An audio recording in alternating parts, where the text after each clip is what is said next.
देवानं निवृत्तीनाथानं ज्ञानोबारायला बाबा समाधीमध्ये नेऊन पोहोचवलं. आता मात्र समाधी झालेली आहे. आता समाधी सजली आहे.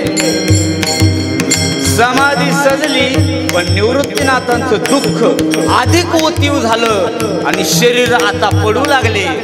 सगळा समाज म्हणू लागला धरा धरा निवृत्तीनाथाला, आवरावं सोपान देवाला, धराव त्या मुक्ताईला. सोपान मुक्ता पायी सांडिती शरीरा, सोपान मुक्ता पायी सांडिती शरीरा. मनती धरा धरा निवृत्तीची, मनती धरा धरा निवृत्ती. बांधल्या पेंडीचा सुटला शियाळा, बांधल्या पेंडीचा सुटला शियाळा. तृण रानोमाळा पांगतसे, बांधल्या तळ्याचा फुटला से पाठ. ओघ बारा वाटा मुरडता ते, हरणे विना खोप पडेली ओस, हरणे विना खोप पडेले ओस. दश दिशा पाडस भ्रमता ते, बांधल्या तळ्याचा फुटला से पाठ. ओघ बारा वाटा मुरडता ती. माय बापे आम्हा गेले जेव्हा, ऐसे दुःख तेव्हा झाले नाही. बांधल्या तळ्याचा फुटला से पाठ. ओघ बारा वाटा मुरडता ते. नामा म्हणे देवा पेटला हुताशन, करा समाधान निवृत्तीचे. बांधल्या तळ्याचा फुटला से पाठ. ओघ बारा वाटा मुरडता ती. नमो विठ्ठला राजया पांडुरंगा, नमो रुक्मिणी माऊली ज्ञान गंगा. नमो पुंडलिक नमो चंद्रभागा, नमस्कार माझा रुक्मिणी पांडुरंगा. पांडुरंग करू व्रत मन, पांडुरंग करू व्रत मन. हे पांडुरंग करू व्रत मन, पांडुरंग करू व्रत मन. पांडुरंग करू व्रत मन, पांडुरंग करू व्रत मन. पांडुरंग करू व्रत मन, पांडुरंग करू व्रत मन. दुसरे चरण सजिया, दुसरे चरण सजिया. त्यांच्या कृपाने कथेचा विसारू, त्यांच्या कृपाने कथेचा विसारू. दुसरे चरण सजिया, त्याच्या देवाराने सजिया. त्यांच्या कृपाने कथेचा विसारू, त्यांच्या कृपाने कथेचा विसारू. पांडुरंग करू व्रत मन मन, दुसरे चरण सजिया. त्यांच्या कृपाने कथेचा विस्तारू. बाबाजी सद्गुरु दास तुका.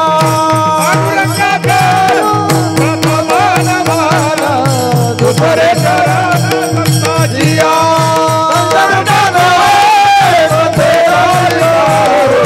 बाबाजी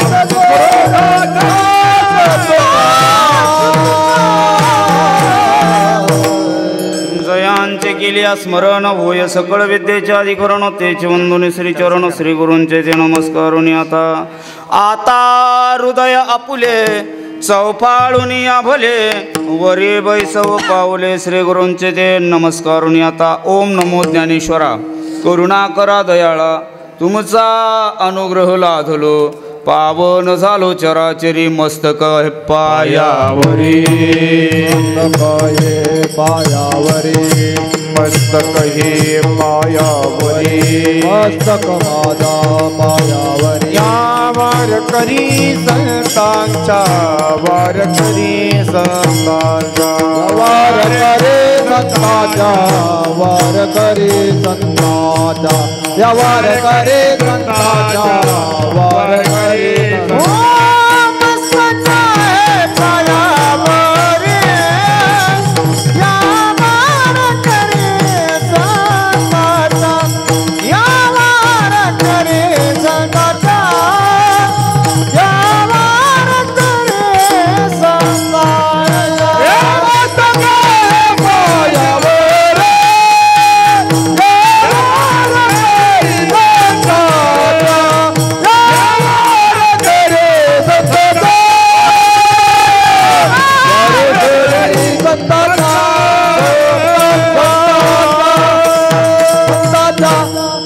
लागी सेवक झालो तुमच्या लागलो निज चरण अहो स्वामी तुकया देवा यावरी न करावा भेरो निवृत्ती देव मने करिता समाधान काही केल्या मन राहत नाही बांधल्या तळ्याचा फुटला से पाठ ओग 12 वाटा मुरडता ते गेल्या 55 वर्षापासून चालत असलेला आपला हा अविरत भक्तिमय सोहळा या सोहळ्यामधील आजचा आपला हा उत्पत्ती एकादशी निमित्तानं चातुर्मास समाप्ती याही निमित्तानं एकादशीचा हा उत्सव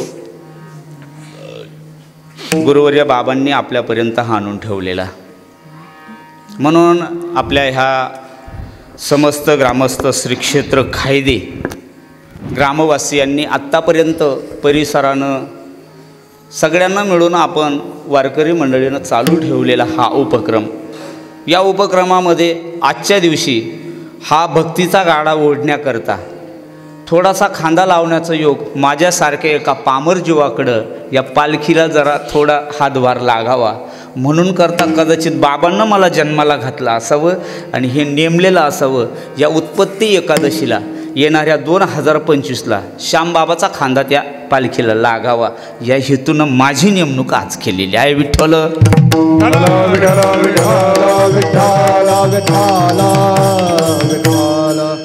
म्हणून एक ओघाओघानं मागं काहीच दिवसापूर्वी जगताप बाबांकडं माझं येण्याचं योग आलेला आणि ही सगळी मंडळी तुम्ही त्याचे साक्षीदार आहातच श्राद्धविधीच्या कार्यक्रमाच्या निमित्तानं बाबांच्या मळ्यामध्ये मला येण्याचा योग आला आणि या निमित्तानं आदरणीय आमचे पंकज भाऊ पाटेकर यांच्या स्नेहानुसार आम्ही तिथं आलेलो सगळ्यांना जरा भावलं आणि त्यांनी विचारलं की या तारखेला तुम्ही आम्हाला येऊ शकता बाबांच्या कार्यामध्ये आणि विचारल्यावर कोण कीर्तनकार मित्र म्हणेल महाराष्ट्रामधला असा आहे का वैकुंठवासी गुरुवर्य ब्रह्मलीन मास्तर बाबाच्या गादीवर सेवा करायची आणि नाही म्हणणार अभागी हा योगायोग आहे म्हणून अशा योगायोगानं आलेली ही गोड अशी जोडून आलेली सेवा या सेवेसाठी गोड असं काहीतरी नियोजन करावं अभंग असावा कीर्तनाची परंपरा तुम्ही घालून दिलेली ही आमच्यापर्यंत आलेली अशीच आहे का कीर्तनासाठी एक अनुरूप असा अभंग त्या कथेला त्या दिवसाला साजेल शोभेल इथल्या वातावरणाला आवडेल कीर्तनकार 2 गोष्टीवर पास होत असतो एक त्यानं बांधलेला फेटा त्यानं राखलेली दाढी त्यानं घातलेली कुंडलं त्यानं लावलेला गंध बांधलेला पंचा किती सरळ आहे धोत्राचा काठ किती नितळ आणि स्पष्ट दिसतो अण्णा आपला शर्टचा इस्त्री केलेला असा सळ किती चांगला नितळ स्पष्ट समोर मागच्या माणसापर्यंत ज्याला दिसतो समजावं कीर्तनकार तुम्ही हो म्हणून नाही म्हणून तुम्ही याच्यावरून कीर्तनकार पारखता अरे कीर्तनाला आल्यावर आज त्यानं घेतलेला अभंग जाऊ पुढं सोडवता येऊ नाही तर नाही येऊ पण आजचा उद्देश काय आहे ह्या उद्देशानं त्यानं निवड केली का यावरून त्याचे मार्क तुम्ही लिहित असतात म्हणून म्हटलं चला जरा एक उद्योग आपण पण करून बघू फेल तर फेल फॉर्म भरायला काय अडचण आहे चला म्हटलं. म्हणून एक गाडीमध्ये सहजच आमचा विषय झाला आणि यांनी सगळ्यांनी मिळून एक विषय माझ्यापर्यंत पोहोचवला की पुढे समाधी सोहळा अगदी उद्यावर आहे. मग उद्यावर जर समाधी सोहळा आहे, एकादशी आज आहे आणि बरोबर या दिवशी परमात्मा पांडुरंग परमात्मा विटेवरून उतरले आणि अलंकापुराला आले. अलंकापुराला परमात्मा आले, देवाबरोबर अनेक भक्त मंडळी तिथं आलेली आहेत. स्वर्गातले गंधर्व, स्वर्गातले देव देवांगना आपापले विमानं घेऊन सज्ज झालेले आहे, हातामध्ये पुष्पवृष्टी करण्याकरता. फुलं हातामध्ये घेऊन, ओंजळेमध्ये घेऊन ते तयार आहेत. आणि तिथं जो प्रसंग घडला तो काय घडला याचं वर्णन करणारा नामदेव महाराजांचा 6 चरणाचा अभंग आपण निवडला. विठ्ठल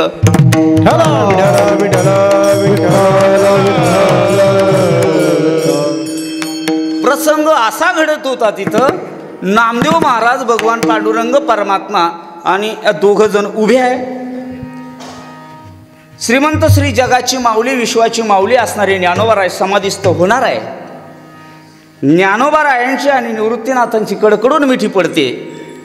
दोघांचं भावांचं अलिंगन होतं आणि दोघांनी एकमेकाला पांडुरंग परमात्मा बाजूला करतात आणि बाजूला करत असताना परमात्म्यानं सांगितलंय, हे उशीर होतोय समाधीला, कितीक आता आवराल एकमेकाला, कितीक आठवाल मागच्या गोष्टी, सोडा ते सगळं, निवृत्तीनाथा बाजूला व्हा. निवृत्तीनाथाला ज्ञानोबारायापासून पांडुरंग परमात्मा बाजूला करतात. नामदेवरायांच्या परंपरेच्या अभंगानुसार मी तुम्हाला सांगणार आहे. निळोबाराय कुठे गेले? विना घेऊन आहे. तुमच्या प्रमाणानुसार नाही. ही समाधी मी जे तुम्हाला आज प्रकरण सांगणार आहे, हे प्रकरण नामदेव महाराजांनी जे लिहिलंय, नामदेव महाराजांच्या गाथ्यातल्या प्रमाणानुसार मी तुमच्या पुढं मांडणार आहे. निळोबारायाच्या प्रमाणानुसार नाही आज मांडणार. 2 प्रकारांचं चरित्र सांगत असतो आपण. हा जो मी तुम्हाला सांगतोय बापूजी महाराज, हा प्रकार मी तुम्हाला आधीच सांगून ठेवलेला बरा, म्हणजे तुम्ही लगेच तुमच्या मोबाईलमध्ये नामदेव महाराजांची गाथा बरोबर काढून ठेवाल आणि प्रमाणानुसार तुम्ही प्रमाण आठवत चालाल. ज्यांची पाठ आहे, ही पाठ असणारी, तीर्थावळी पाठ नसणारी, त्यांच्याबद्दल मी बोलत नाही. ज्यांचं पाठ नाही त्यांच्याबद्दल असो. बाजूला केलं आणि निवृत्तीनाथानं धाडकन शरीर सांडलं बुवा. कारण मी वडील आहे, मी मोठा आहे. आई बाप गेल्याच्या नंतर माझ्यावर आपल्या आईबापानं दिलेलं ओझं होतं, निवृत्तीनाथा या लहानग्यांना सांभाळा बरं. तुमच्यापेक्षा लहान आहे ज्ञानोबाराय, तुमच्यापेक्षा लहान आहे सोपानदेव, तुमच्यापेक्षा सगळ्यापेक्षा लहान आहे माझी एवढी 4 वर्षाची मुक्ता, सांभाळा बरं, तुम्ही मोठा आहात निवृत्तीनाथा. मायबापानं ज्या वेळेला सोडलं, मायबापानं आम्हाला टाकलं, त्यागलं, त्यावेळपासून तर आजपर्यंत ज्ञानदेवाला मी कुठलंही दुःख पोहोचेल अशी गोष्ट घडू नये याकरता प्रयत्न करत होतो. ज्ञानदेवा, आणि माझ्या आधी तुम्ही जाणार आहात. मी वडील असताना माझ्या आधी तुम्ही समाधी घेणार आहात ज्ञानदेवा. भरून आलं गड्या. आणि किती भरून आलं, नामदेवरायांच्या शब्दात सांगू, जाळ पेटला आतमध्ये आणि इतका अग्नी भडकला. तो भडकलेल्या अग्नीचं वर्णन 6 चरणामध्ये नामदेव महाराज करतायत. किती भडकला तो अग्नी. निवृत्ती देव आता म्हणू लागले, देवा मला उठवतही नाही आणि माझं झालेलं आत्ता काय घडतंय आतमध्ये दाखवू तर दाखवता येत नाही. निवृत्ती देव म्हणे, करिता समाधान काही केल्या मन राहत नाही. हे मन मात्र आता स्थिर होत नाहीये. मनामध्ये एक यायला लागलंय, माझा ज्ञानदादा उद्यापासून मला माझ्या ह्या नजरेनं दिसणार नाही, माझा ज्ञानदादा समाधिस्थ होणार आहे. तुम्ही सगळे माझ्या पुढे उभं आहात पण मला करमत नाही आहे आता. कशाप्रमाणे, जसा एका तळ्याचा बांध फुटावा आणि त्यामधून पाणी भरा भरा भरा भरा वाहत यावं आणि सैर वैर पाणी इकडं तिकडं व्हावं, तत्प्रमाणे बांधल्या तळ्याचा फुटला से पाठ, ओघ 12 वाटा मुरडता ते. डोळ्यामधले आसव निवृत्तीनाथाचे आवरत नाही. आता मी समाधीचा प्रसंग अलंकापुरात उद्या घडणार आहे ना, उद्या आपण सोहळ्याला सगळी मंडळी तिथं असतो ना, तो प्रसंग जो घडला ज्या दिवशी त्या दिवसाचं ही चित्रीकरण आहे. कशाप्रमाणे अजून जसं बाबा पेटी मास्तर बाबा, वाऱ्याचा मोठा असा लोट यावा, वाळट यावी, वावदान यावं आणि त्यामध्ये एक पेंडी वाऱ्यामध्ये सापडावी आणि त्या पेंडीचा तट्टकनी आळा तुटावा आणि गवत उडावं. निवृत्तीनाथाच्या असा कालवा झाला हातमध्ये. रडूनही दुःख दाखवता येईना, बोलताही येईना. बांधल्या पेंडीचा सुटला से आळा, तृण रानोमाळा पांगतसे. ज्या वेळेला माझी आई गेली, ज्या वेळेला माझा बाप गेला, देवा पांडुरंगा, त्याही वेळेला एवढं अतीव दुःख मला झालेलं नाहीये. माय बापे आम्हा त्यागी गेले जेव्हा, ऐसे दुःख तेव्हा झाले नाही. आता काय होणार आहे आमचं माहित आहे. जशी त्या कोपीमधली हरणी निघून जावं, हरणी पळून गेल्यावर त्या पिल्लांना ओस पडावा असा कोप वाटतं ना, माझं तसं झालं. आता हरणी विना खोपी पडी गेली ओस, दश दिशा पाडस भ्रमता ते. नामदेव महाराजानं पांडुरंगाच्या कानगी लागलं, पांडुरंगाच्या कानात सांगितलं, ए देवा, त्या निवृत्तीनाथाला आवरा. ज्ञानोबराय समाधिस्थ होणार आहे हे जरी बरोबर आहे, परंतु निवृत्तीनाथाच्या आतमध्ये अग्नी भडकलाय. नामदेव म्हणे, देवा, ए देवा, ऐक ना, पेटला हुताशन, करा समाधान निवृत्तीचे. देवाला नामदेव महाराजांनी जागं केलं. नामदेव महाराजांनी सांगितलं, त्यांचा अग्नी भडकलाय, सावध करा, निवृत्तीनाथाचं समाधान करा. अशा आशयाचा 6 चरणाचा अभंग आज आपण सेवेसाठी निवडलाय. विठ्ठल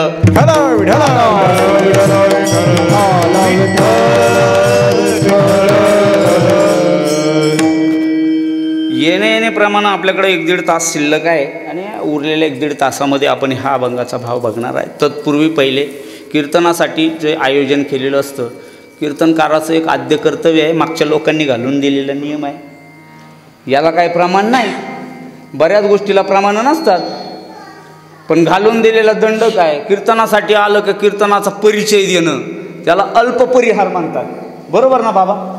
परिहार कीर्तनकारानं द्यावा. म्हणून आपल्या कीर्तनासाठी कीर्तनाची श्रीमंती, कीर्तनाचा दर्जा ज्यानं वाढतो तो आहे गायक. ज्या कीर्तनाला गायक चांगले ना बा, त्या कीर्तन श्रीमंतीत होत असतं. हे आजचं नाही, वाळवंटामध्ये नामदेवरायानं सुद्धा कीर्तन केलं होतं ना. नामदेव महाराज कीर्तन करत असताना आळंद देऊन ज्ञानोबराय तिथं आले आणि जनाबाई होत्या. जनाबाई म्हणले, ज्ञानदेवा पटकन अभंग बोला. ज्ञानदेवानं जेव्हा चाल लावून अभंग बोलला ना बाबा, तो कीर्तनाला रंग भरला. भगवान परमात्मा विटेवरून आला, थय थय थय थय कीर्तनामध्ये नाचला. ही परंपरा आजची नाही. म्हणून कीर्तनाची श्रीमंती या गायक लोकांवर तेव्हापासून आहे. असे आपल्याकडं आलेले महाराष्ट्राचे उच्च गायक, गानकोकिळा, गानरत्न, कितीतरी प्रमाणानं त्यांना गोंजरलं तरी ते कमीच पडणार आहे, माझी वाणी अपुरी पडणार आहे. आदरणीय वंदनीय आमचे ऋषिकेश अण्णा नवले आपल्याकडं आलेले आहेत. महाराजांसाठी एकदा जोरदार टाळ्या. त्याच पद्धतीनं ज्यांचं संप्रदायामध्ये खूप मोठं योगदान आहे, खूप मोठी उंची आहे, वयही तितकंच आहे, उंचीही तितकीच आहे, तब्येतही तितकीच आहे, आवाज सुद्धा तितकाच आहे आणि नावही बापू प्रेमळ आहे. अशा बापूंसाठी एकदा जोरदार. त्याच पद्धतीनं मला ज्यांनी किमान तारीख घेतल्यापासून 50 फोन केले असतील, किमान एका फोनचे तुम्ही 50 रुपये जरी पकडले तरी 2-3 हजार रुपये नुसतं बिल त्या माणसाचं झालं. असे निळोब्बार आहे. जे तुकाराम महाराज निज धामाला गेले तर तिथं गेले आणि तुकाराम महाराज परत आले, तेव्हा हा विना त्यांच्याकडे तुकाराम महाराजांनीच दिला. हे निळोब्बार आहे.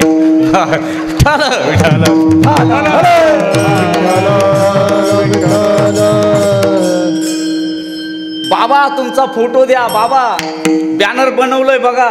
किती वाजता? 11 वाजता रात्री. मला वाटलं पडावं जरा समजली. नाही ना, बॅनर चेक करा पहिले ते बॅनर. म्हणलं माझ्याकडं फोन नाही ना बा, दुसरा नंबर द्या. दुसऱ्याच्या नंबरवर बॅनर. भाऊ बरोबर का नाही? आपल्याला फोन नाही, फान नाही, काय नाही. बाबांना दुसऱ्याच्या नंबरवर देऊन ते बॅनर चेक बी करून घे व काय सांगावं ग्रामस्थ मंडळी. तत्पद्धतीनं आमचे पेटी मास्तर बाबा असतील, त्याच पद्धतीनं आमचे लासलगावजवळ कोटमगाव नावाचं गाव आहे. कोटमगावला आजान वृक्ष वारकरी शिक्षण संस्था आहे, भानुदास महाराज गांगुर्डे. आणि त्या शिक्षण संस्थेमध्ये आद्य विद्यार्थी म्हणून, ज्या संस्थेतले पहिले विद्यार्थी आणि ज्येष्ठ विद्यार्थी म्हणून आमचे आदरणीय वंदनीय सचिन महाराज सुपेकर महाराज, त्यांचा गोड पद्धतीने इकडचे गायक महाराज अनिल महाराज तुपे, नाही गोटे का? हां, ते आळंद महाराज तुपे. मला आता ते चला, असे गोटे महाराज आहे ज्यांचा गोड साऊंडवर, चांगला बटनावर त्यांचा बच बसलेला आहे. एवढ्या बटनांमधून कोणतं पिळवायचं व माझं डोकं काम करणं, एवढी बटणं आहे त्या मशीनला, तरी त्यांनी एवढा सुंदर साऊंड लावला. तुमच्या आमच्यापर्यंत गोड आवाज. आजी येतो का आवाज? एवढा गोड आवाज ज्यांचा आहे त्यांच्यासाठी एकदा जोरदार टाळ्या. त्याच पद्धतीनं तुम्हाला मला आता उद्यापासून आपण सगळे एकत्र दिसणार आहे. उद्यापासून आपण पेटी मास्तर बाबा पेटी वाजवत होते, त्यांच्या शेजारी बाबा गुळ खात होते, त्यांच्या शेजारचे बाबा पाणी पित होते. हे सगळे प्रकरणं उद्यापासून सगळे गावाला दिसणार. कोण कशी आजी बसली होती, थंडीनं काकडली होती, अशी हात बांधून बसली होती. दुसरी आजी तिच्याकडून मिसरी मागत होती, तिनं दिली नाही, मग तिसरीनंच दिली. मग मिसरी थुकायला आजी बाहेर जाऊन बसली, तिकडून गुळणा करून परत आली. हे सगळे प्रकरणं तुमचे एकमेकाला दिसणार उद्यापासून. असं हे सगळं चित्रीकरण करणारे आमचे महाराष्ट्रामधला गोड असा सुंदर एक चॅनल आहे, तिथं दिग्गज कीर्तनकारांचे कीर्तन असतात. असा स्वरज्ञानी नावाचा महेश महाराज धात्रक यांचा गोड चॅनल आहे. महाराजही आपल्याकडे एवढ्या लांबून लासलगावून आलेले आहेत, त्यांच्यासाठी गोड टाळ्या झाल्या. असे तुम्ही सगळे श्रोतृवर्ग जशा महेशाच्या मूर्ती आणि मी दिग्दुबळा तुमच्या पुढे भक्ती अर्चन करण्यासाठी आता आपण कीर्तनाला सुरुवात करूया. विठ्ठल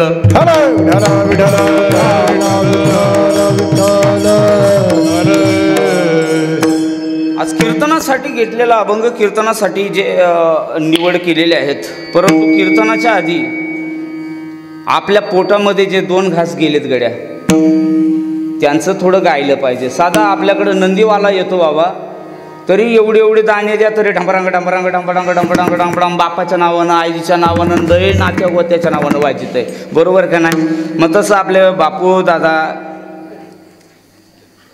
जगताप बाबा आणि दुसरे जयसिंग नरसिंग गांगुर्डे आमचे भाऊ.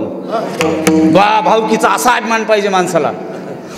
त्यांनी गांगुड्याचाच बाबा बोलावला म्हणजे काय वा वा. कुठे येते गांगुडे बाबा? वा वा, आमचे भाऊ बंद का? भाऊ बांधाला दुखणंच राहतं, मागं जाऊन बसली.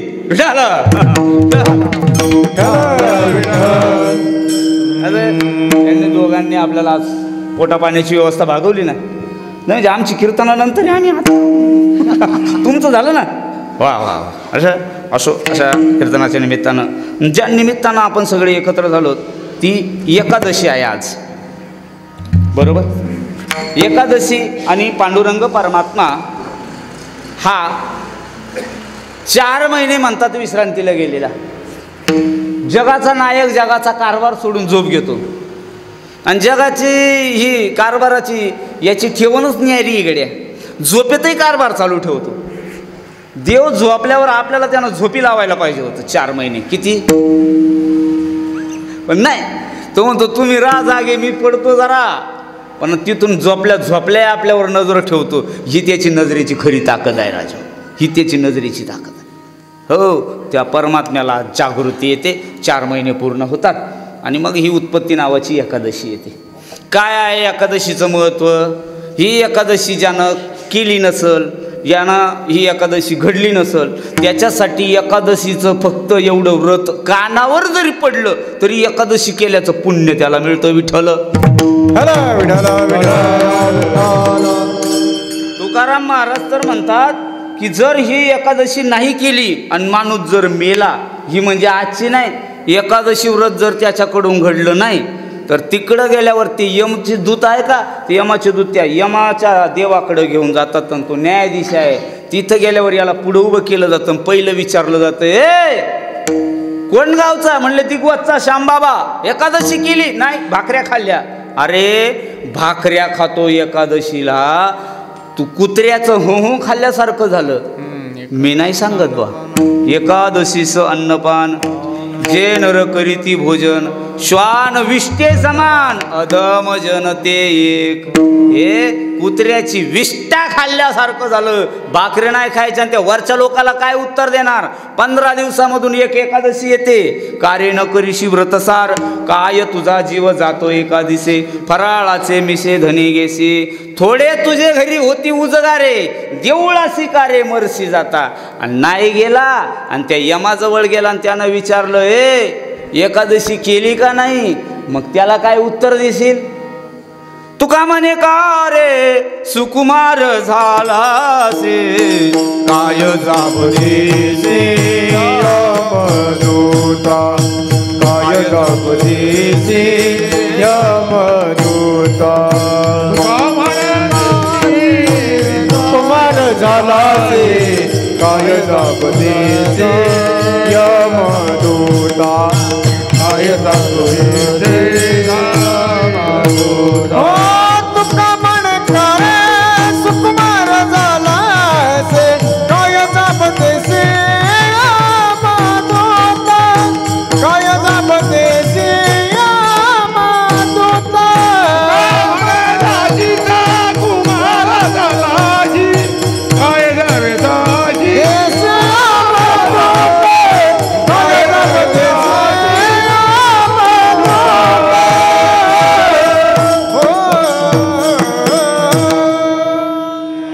इथं तर लोकांना उत्तर देता देता नाकी नऊ येणार, पण तिकडे गेल्यावर सुद्धा त्या दरबारात सुटका नाही. चला, प्रत्येक एकादशीचं महत्त्व वेगवेगळं आहे, पण आजची जी उत्पत्ती एकादशी आहे नेमकं हिचं महत्त्व काय आहे तर ऐकायचं आहे तुम्हाला. काय झालं का, एक मूर नावाचा राक्षस आहे आणि त्या राक्षसानं देवांवर विजय मिळवलेत. देवांना त्यानं विजयी केलं, देवांवर बळ बांधू लागला, देवांच्या मागे लागला. आणि राक्षस आसूर म्हटलं का साधं बाबा रस्त्यानं गाडी चालत असली ना तुमची, तुम्ही कीर्तनाला जात राहावा आणि फक्त तुमची कास थोडी उघडा असावा. कट्ट्यावर बसलेली राक्षसी वृत्तीचे आज कुठे खेळ म्हणजे हा खेळ आहे. फक्त गंध माळा दिसल्या का खेळ मांडलाच राव, ही राक्षसीच वृत्ती आहे. तेव्हाही होती.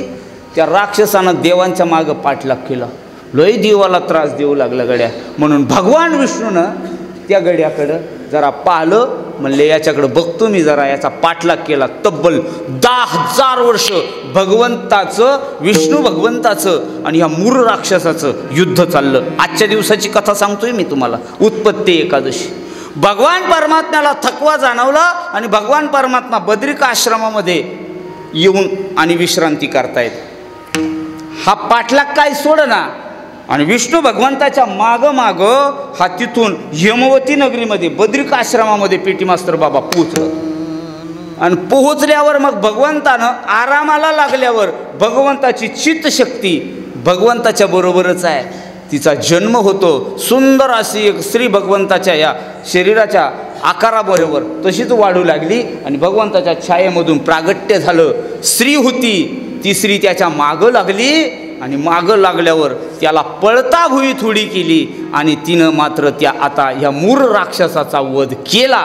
आणि वध केल्यानंतर भगवंताकडं ती आली, रक्तानं भरलेले तिचे हात आहे आणि ती जवळ आली. भगवंतानं पाहिलं सगळ्या शरीरावर तिच्या रक्त पडलेलं आहे.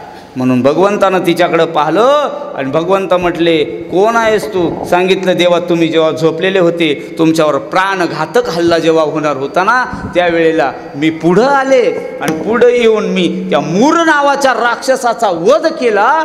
भगवंतानं तिला उत्पत्ती असं नाव दिलं आणि त्या उत्पत्तीच्या नावानं आज रोजीला आपण हा उपवास करतो. अशी उत्पत्ती कथा, उत्पत्ती एकादशी म्हणून आजचा दिवस मानला जातो. विठ्ठल विठ्ठल विठ्ठल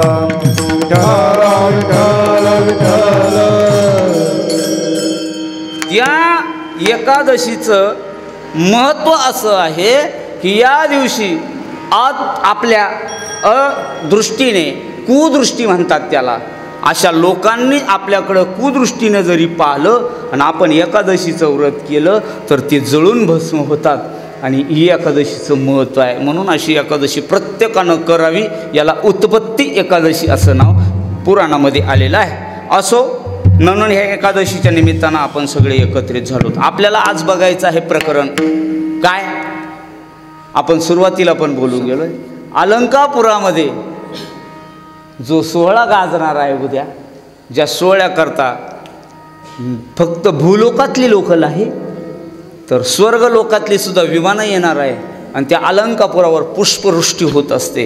128 समाधी आता ज्ञानोबरायानं घेतलेल्या आहे. या समाधी सोहळ्याचं वर्णन आज आपल्याला करायचं आहे. विठ्ठल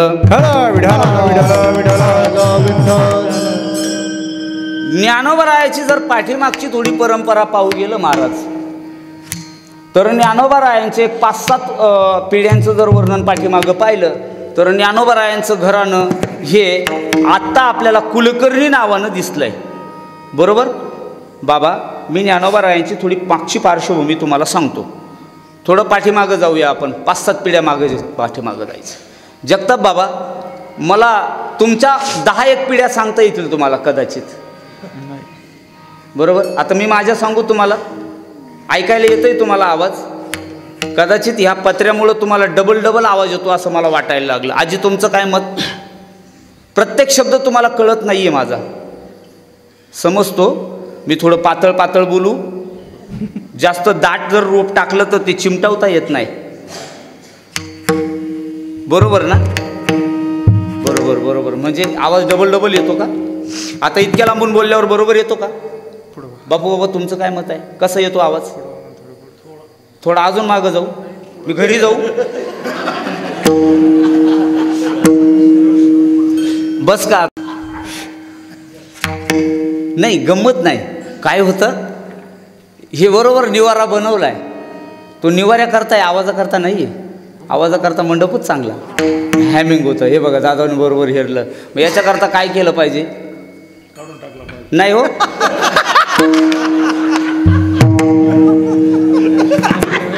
वा असा काही उपाय करून कसा चालू, याकरता काहीतरी आपण उपाययोजना केल्या पाहिजे. मग थोडं मागं व्हा, थोडं पुढं, आम्हाला चांगलं ऐकायला येत नाही हे तुम्ही आमच्याशी बोललं पाहिजे ना. उगा फक्त बाबा बोलायला होता ना, आपण काय कळलं ना वळण ना, असं नको व्हायला. वाया नको ना जायला एकादशी. आज एकादशी वाया जाऊन चलन का? मग आपला जर वेळ वाया जात असेल तर आपण त्याच्यासाठी. दादा, तुमचं काय मत? काहीतरी उद्योग केला पाहिजे. आता बरोबर येतं का ऐकायला? साऊंडवाल्याने सुद्धा आवाज कमी करून घेतला. विठ्ठल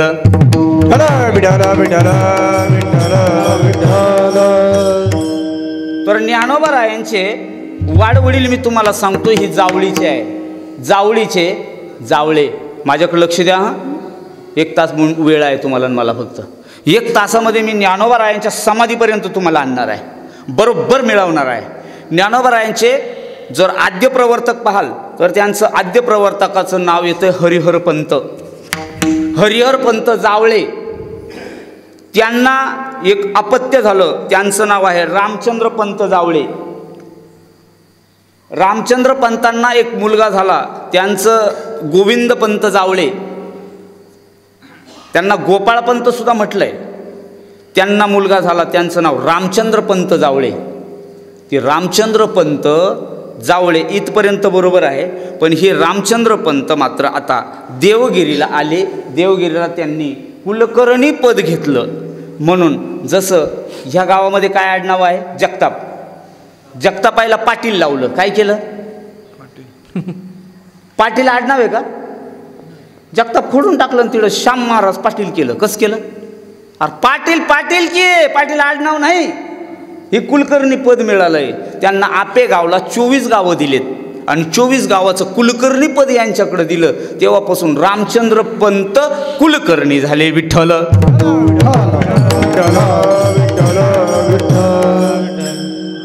आणि मग ती कुलकर्णी पद त्यांच्याकडे आल्यामुळं त्याला कुलकर्णी म्हणू लागले लोक. आता जसा व्यवसाय केला तसं म्हणायची पद्धत आहे. कोणी कातड्याला कलर देऊन आणि त्याच्या चप्पल बूट बनवू लागले, त्यांना चर्मकार म्हणलं. काय म्हणलं? चर्माला आकार देणं, चर्मकार. कसं आहे, तुम्ही ते फण वखर हाकू लागले, तुम्हाला ते कुणबी म्हणले. कसं आहे, तुकाराम महाराजांच्या भाषेतले प्रमाण आहे, ही माझे नाही. हां, बडवे झालो कुणबी. जाऊ द्या, आपल्याला तिकडे नाही. आज मला फक्त एवढा विषय तुम्हाला क्लिअर करून ज्ञानोबारायापर्यंत मी आणून ठेवणार आहे तुम्हाला. मग हे कुलकर्णी पद त्यांच्याकडं मिळालं. त्यांना 2 अपत्य झाले. एका मुलाचं नाव आहे हरिपंत, दुसऱ्या मुलाचं आहे गोपाळपंत. शके 1104 हरिपंत. मी कॅमेरा पुढं बोलतोय हां, हे उद्या सगळं जगभर दिसणार आहे. आणि 1110ला गोपाळपंत. 2 मुलं त्यांना झाले. आणि मग हे रामचंद्रपंत, आता यांचा वडील मुलगा तिथं वत्तीवर ठेवला, त्यांनी कामाला ठेवला देवगिरीला. मात्र यांच्याकडं आता यादवांकडं या मुलाला कामाला लावून दिलं. तुमची इच्छा तीच आहे ना, माझा मुलगा कुठंतरी सर्व्हिसला असावा, तुमचा नातू सर्व्हिसला असावा. या रामचंद्रपंतांनी त्यांचा मुलगा तिथं यादवांकडं देवगिरीला कामाला लावला. यादवांकडं काम करत असताना आपण दुसऱ्याच्या कामाला आहोत, सांगितलं ते काम त्यांना करावं लागणार होतं. म्हणून त्यांना बालेघाटामध्ये, बीड जाताना बालेघाट लागतो आपल्याला, या बालेघाटामध्ये चंपावती नावाची नगरी आहे, तिथं युद्ध झालं आणि त्या युद्धामध्ये यांचा हा हरिपंत शहीद झाला. त्याची समाधी आता बीडमध्ये आहे. त्या बालेघाटामध्ये जी समाधी आहे ही ज्ञानोबारायांची पूर्वज सांगतोय मी तुम्हाला. हे 5-6 पिढ्या मागं घेऊन गेलोय तुम्हाला मी, पटकन आणून ठेवतो पुन्हा ज्ञानोबारायापर्यंत. अजिबात वेळ खर्ची पाडणार नाही तुमचा. हे तुम्ही न ऐकलेलं कदाचित प्रकरण आहे. मग तुम्ही म्हणाल हे कुठून काढलं? ज्ञानोबारायाचे चरित्र आहे हे. निवृत्तीनाथाच्या चरित्रामध्ये पाठीमागं जर गेलं तर हे चरित्र सापडणार आहे तुम्हाला. मग त्यांची समाधी झाली आणि हे बापाला कळाल्यावर बापाचं अंतकरण दुखावलं.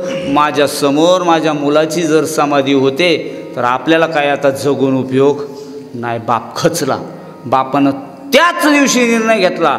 तिथं देवगिरीला गेले आणि यादवांकडे जाऊन त्यांना सांगितलं, सचिन महाराज आत्ताची आत्ता माझा राजीनामा स्वीकारा, मला काम करायचं नाही.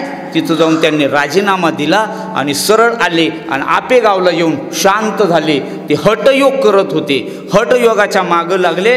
हठयोग केला की बाबा निर्विकल्प समाधी साधता येते हे त्यांनी ऐकलेलं होतं. त्यांना निर्विकल्प समाधी लागली. समाधी लागायची, मस्त हठयोग करायचे. आणि त्या आपेगाव नावाच्या गावाला रामचंद्र पंत मुलगा शहीद झाल्यानंतर शांत झाले आणि आपेगावला राहू लागले. विठ्ठल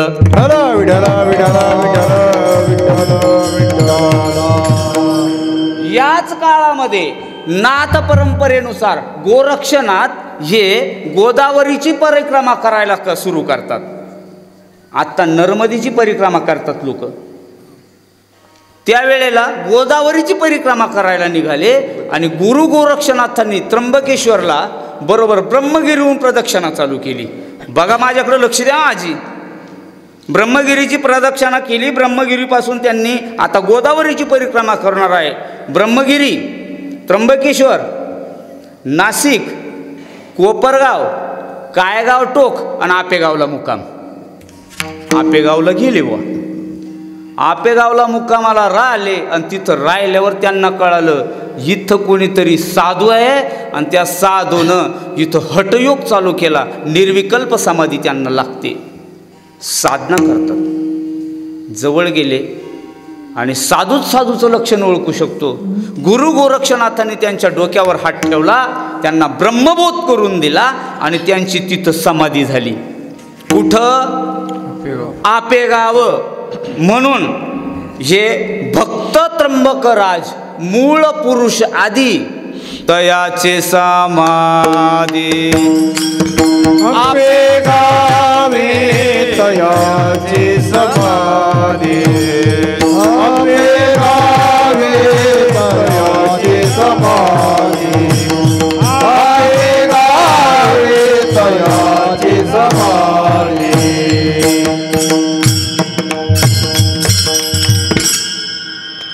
त्यांची समाधी आपेगावला झाली. गुरु गोरक्षनाथ यात्रेला निघून गेले. गोरक्षनाथ यात्रेला गेले आणि यात्रेला गेल्यानंतर मग मात्र बऱ्याच दिवसानंतर ही शांत होतात. यांचा मुलगा शांत झाला. मुलाची समाधी भिडलाय. बापाची समाधी कुठं सापडली तुम्हाला आता? आपेगावला. मग त्यांचा 2 नंबरचा मुलगा, त्यांचं नाव गोविंदपंत. यादवांनी पाहिलं. ते म्हटले बापापासून यांची वतनदारी इथं आपण घेतलेली आहे, यांना हे कुलकर्णी पद आपण दिलेलं आहे. मग ह्याही मुलाला कामाला घेतल्यानं काय बिघडलं बुवा? म्हणून ह्या गोविंदपंतांना त्यांनी कामाला ठेवून घेतलं. ते कुलकर्णी पद आपेगावचं तसंच ठेवलं आणि ही जशीच्या तसं बाळ पुढं केलं आणि त्यांना मात्र आता गोविंदपंतांना त्यांनी कामावर घेतलं. गोविंदपंतांना 1110 ते 1149 पर्यंत मी शक्य सांगतोय हां, मला पटकन पोहोचायचं कारण वेळ तितका नाही आहे. हां, आणि मग त्यांना 49 पर्यंत अपत्य काय होईल? अपत्य नाही. मग अपत्य नाही म्हणून जरा नाराजी आहे. त्यांना कुणीतरी सांगितलं, बाबा जर मुलगा होत नसेल ना तर जवळ गोदावरी आहे. हो हो. आणि ज्याला आजार राहतो का? तुम्हाला आजार आहे काही? नाही. वा, मानलं पाहिजे. शुगरवाले किती शुगरवाले, शुगरवाल्याला उंदराच्या लेंड्या जरी खा लावल्या तरी खातील. गुडघे दुखणाऱ्या बाळाला जर सांगितलं ना बिबे ठेसून बांधावं तरी बांधतील. बाबा आजारी माणूस काही करतं. म्हणून त्यांना कोणीतरी उपाय सांगितला. तुम्ही जर ह्या गोदावरीमध्ये गेलात आणि नाभीपर्यंत पाण्यामध्ये जर तुम्ही इथं गायत्रीचं पुरस्चरण केलं तर तुम्हाला बाल झाल्याशिवाय राहणार नाही. हां हो होईल होईल. म्हणून त्यांनी त्या गोदावरीच्या नाभी इतक्या पाण्यात जायचं आणि पुरस्चरण करायचं. आता ते पुरस्चरण कसं करावं वगैरे कीर्तन झाल्यावर मी 100 रुपये द्या सांगतो सगळं. ज्यांना पोरं नाही त्यांनी गुजरातला जायची गरज नाही, मी सांगतो त्यातली वाचून सांगतो मी. हां तिथं जायचे ते करायचे. आणि मग बापू महाराज एक दिवशीचा प्रसंग आहे. त्यांच्या पत्नीचं नाव आहे निराई. निराई समोर वाड्यामध्ये राहायच्या. तिथं बघा तुम्ही गेलं की कधी आपेगावला लई गोड सुंदर आहे ती. आपेगावला गेलं जी सगळी मंडळी गेलेली आहेत, काही नसतील गेले तर मी घेऊन जातो थोड्या वेळानं. वाचून वाचून आपेगावला बरोबर नेतो मी तुम्हाला. कशासाठी सांगायलो आजी मी, ज्ञानोबा रायाची समाधी आहे उद्या, त्यांची पाठीमागच्या 2-4 पिढ्या तुम्हाला सांगून जातो. हा ऐका ऐका. आणि मग या जसे गुरु गोरक्षनाथ आलेले होते असे गोरक्षनाथांचे शिष्य गुरु गैनीनाथ यांनी पण गोदावरीची परिक्रमा करायची ठरली. आणि ते बरोबर बुवा ब्रह्मगिरीहून निघाले. त्र्यंबकेश्वर, नाशिक, कोपरगाव, कायगाव टोक, आपेगावला मुक्काम. तिथं आले आणि तिथं आल्यावर त्यांना कळालं आमचे कोणीतरी गुरुबंधू आहे आणि त्यांची इथं समाधी आहे. लोक म्हणले हो ही काय, ही समाधी त्यांचीच आहे. म्हटले कोणाची?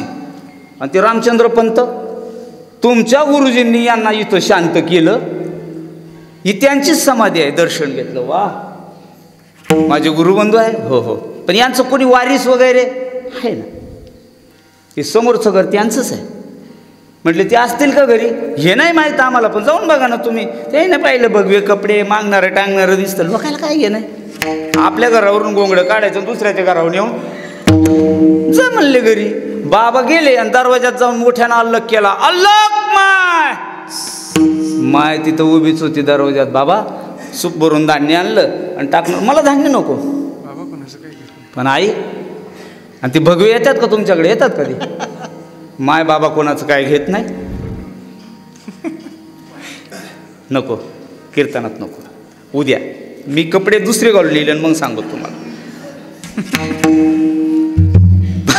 तिनं बाबा पाहिल्यावर तिला पहिलेच चकमकलं थोडं, पण बाबानं डायरेक्ट सांगितलं माय सगळं चांगलं आहे पण तुला लेकरू नाही हो.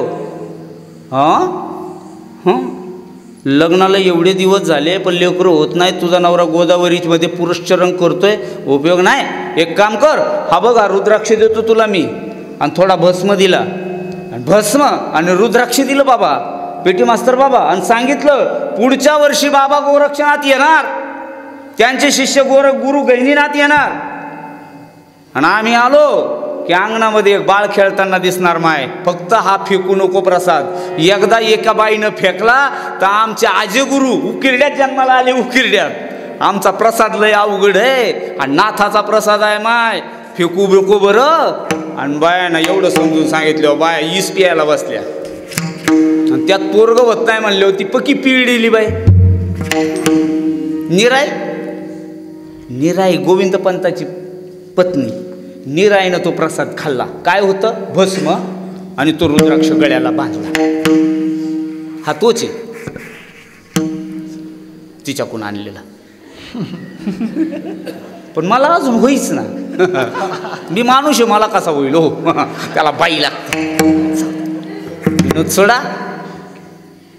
तिनं ते रुद्राक्ष घेतला आणि तिला सांगितलेलं होतं ए आई एक काम कर, हां हे नुसतं घेतलंय पण यासाठी मंत्र जपावा लागतो. म्हटले काय?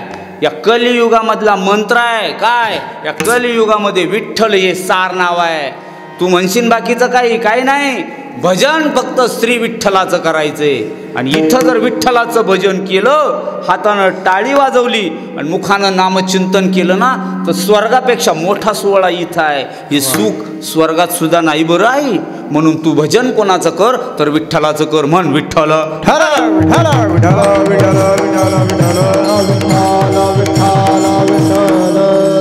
तिला विठ्ठल अशा नामाचा बाबांनी गहिनीनाथांनी मंत्र दिला.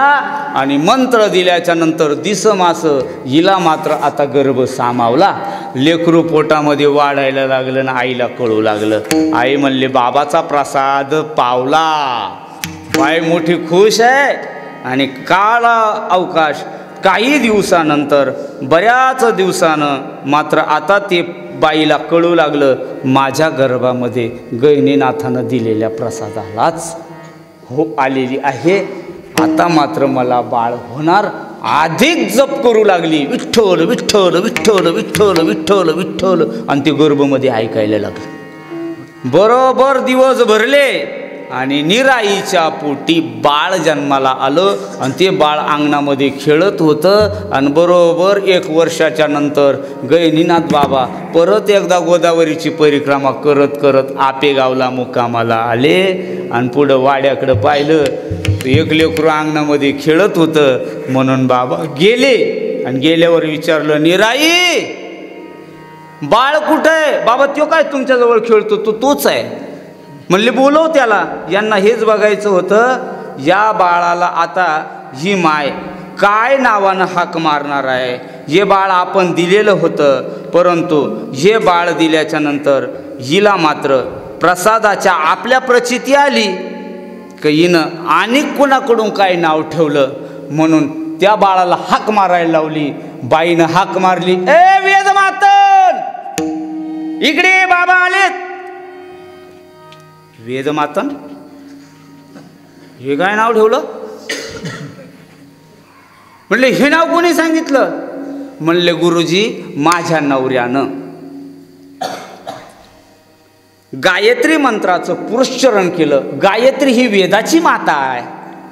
हो हो, मग वेदाची माता असल्या कारणानं आम्ही वेदाच्या नावानं वेदाच्या माता प्रसन्न झाल्या म्हणून या लेकराचं नाव वेदमातन ठेवलं. विठ्ठल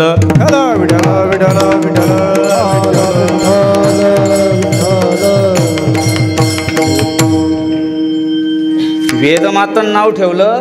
तुझ्या नवऱ्याला प्रसाद देऊन आम्ही का तुला प्रसाद देऊन बाळ झालं? बाईला थोडा वेळ बरं नाही वाटलं. बाबा माझ्या नवऱ्याला नका नाव ठेवू. मला कळालंय हा प्रसाद मात्र तुम्ही मला खायला दिलेला होता. हे मग आता या बाळाचं नाव आता मला बदलावायचंय आणि या बाळाचं नाव बदलावंच लागेल. म्हणले ठेवा काय ठेवायचं. हो ना करता करता गल्लीतल्या 5-25 आया बाया जमल्या. आणि असं एखाद्याचं भांडण झाल्यावर लोक जमात्याच. अण्णा बऱ्याच जमल्या. बरेच असे म्हातारी कोतारी 10-5 माणसं जमले. काय झालं काय झालं? काय नाही, या बाईला प्रसाद आपण दिलता. गहिनीनाथ भांडू लागले. आणि बाईला प्रसाद दिल्याच्या नंतर प्रसादांती हे पोरग झालं आणि बाईनं नाव मात्र वेगळं वेदमातन ठेवलं. जमायचं नाही. या प्रसादातून झालेलं पोरग आहे, याला नाव मात्र आता मला ठेवायचं आहे. म्हणले ठेवा बा. काय नाव ठेवणार? म्हणले याचं नाव मला विठ्ठल ठेवायचं आहे. आवडीने विठ्ठल ठेविले हे नाव, निराईचे प्रेम गयने नाथे, निराईचे प्रेम गयने नाथे. आवडीने नाव ठेविले विठ्ठल, निराईचे प्रेम गयने नाथे, निराईचे प्रेम गयने नाथे.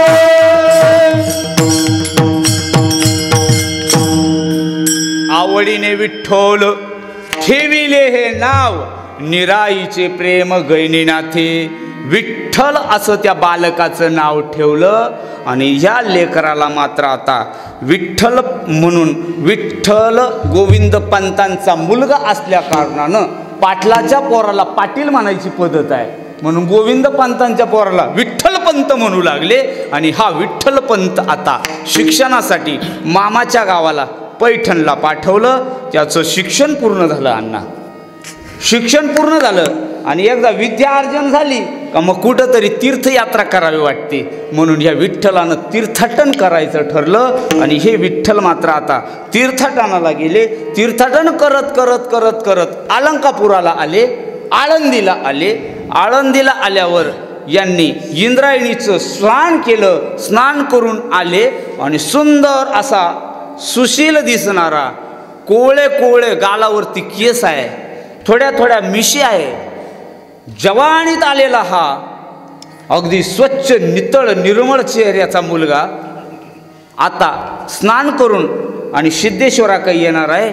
शिदोपंतांनी पाहिलं आणि लोटांगणच घातलं. लोकांना काही माणसं आवडतात बरं का. हो, मला सुद्धा एक माणूस म्हटला, बाबा आमच्या घरी चला. काय नाही म्हणलं, नेतो कशासाठी म्हणून गेलो. काय नाही बा, त्यानं फक्त त्याच्या घरापुढं मला उभं केलं, एक फोटो काढला. काय नाही बाबा, एवढंच करायचं होतं.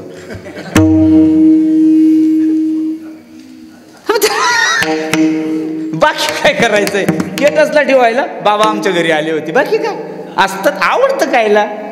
चला गमतीनं सांगतो. यांनी मात्र आता शिदोपंतांनी त्या विठ्ठलाकडं पाहिलं, त्या विठ्ठलपंताकडं पाहिलं, विचारलं कुठून आलात. सांगितलं आपेगावहून. येण्याप्रमाणे माझा प्रवास झालेला. बरं बरं, मग एक काम करा ना, आज आमच्या घरी जेवणाला चला ना. आळंदीला पद्धत आहे बरं का आई. जी जी माणसं आळंदीला कोणी राहिली असतील तर त्यांना माहीत आहे. हो, माणसं जेवायला नेतात. हां, जेवायला नेतात घरी. जुना काळ लई गोड होता.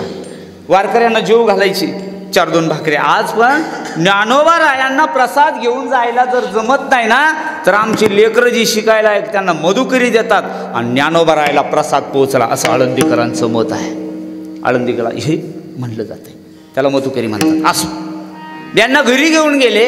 घरी नेल्यावर मस्त जेवण झालं बाबा. आणि मग कुठं झोपणार हो आज. काय माऊलींचा दरबार आहे, जातो कुठंतरी पडतो. बरं सिद्धेश्वराचं पुढं तिथं मस्त वृक्ष आहे, झोपतो तिथं बाहेर. तेव्हा काय माऊलींची समाधी वगैरे ही प्रकरण मला सांगायचं आहे, तिथल्या जागा सांगायच्या आहे. म्हणून यांच्या 4-2 पिढ्या मागून तुमच्यापर्यंत घेऊन येतोय मी.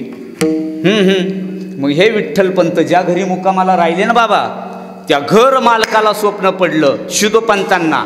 त्यांची मुलगी मीनाक्षी, ही मीनाक्षी उपवर झालेली, लग्ना योग्य झालेली. आणि त्यांना स्वप्न पडतंय तुमची मीनाक्षी घरी आलेल्या अतिथीला बायको म्हणून देऊन टाका, धर्मपत्नी म्हणून देऊन टाका.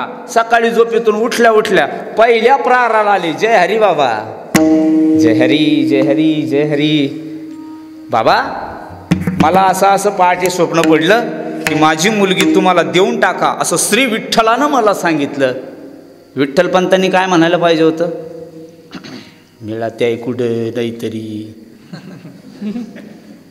पाहू पाहू थकले. ते स्वप्न तुम्हाला पडलं ना, तुमची मुलगी मला द्यावी असं. मला कुठं पडलं तुमची मुलगी करावी. वा, काय प्रगल्भ विचार आहे. मला स्वप्न पडू द्या. भले एक दिवस अधिक मुक्काम करतो तुमच्या घरी, दुसऱ्या दिवशी दोघांनाही स्वप्न पडलं. पांडुरंग परमात्म्यानं सांगितलंय मीनाक्षी बरोबर लग्न करून टाका श्री विठ्ठला. आणि मग त्या पांडुरंगाचं स्वप्न पडल्यावर या दोघंही सासऱ्या जावयानं ठरलं. आणि कुठलंही मुहूर्त वगैरे न पाहता पांडुरंग परमात्म्याचा हा प्रसाद समजला. मला पडलेलं स्वप्न खरं आहे असं समजून त्या मीनाक्षी बरोबर या विठ्ठलपंतांचा विवाह अलंकापुरामध्ये झाला. विठ्ठल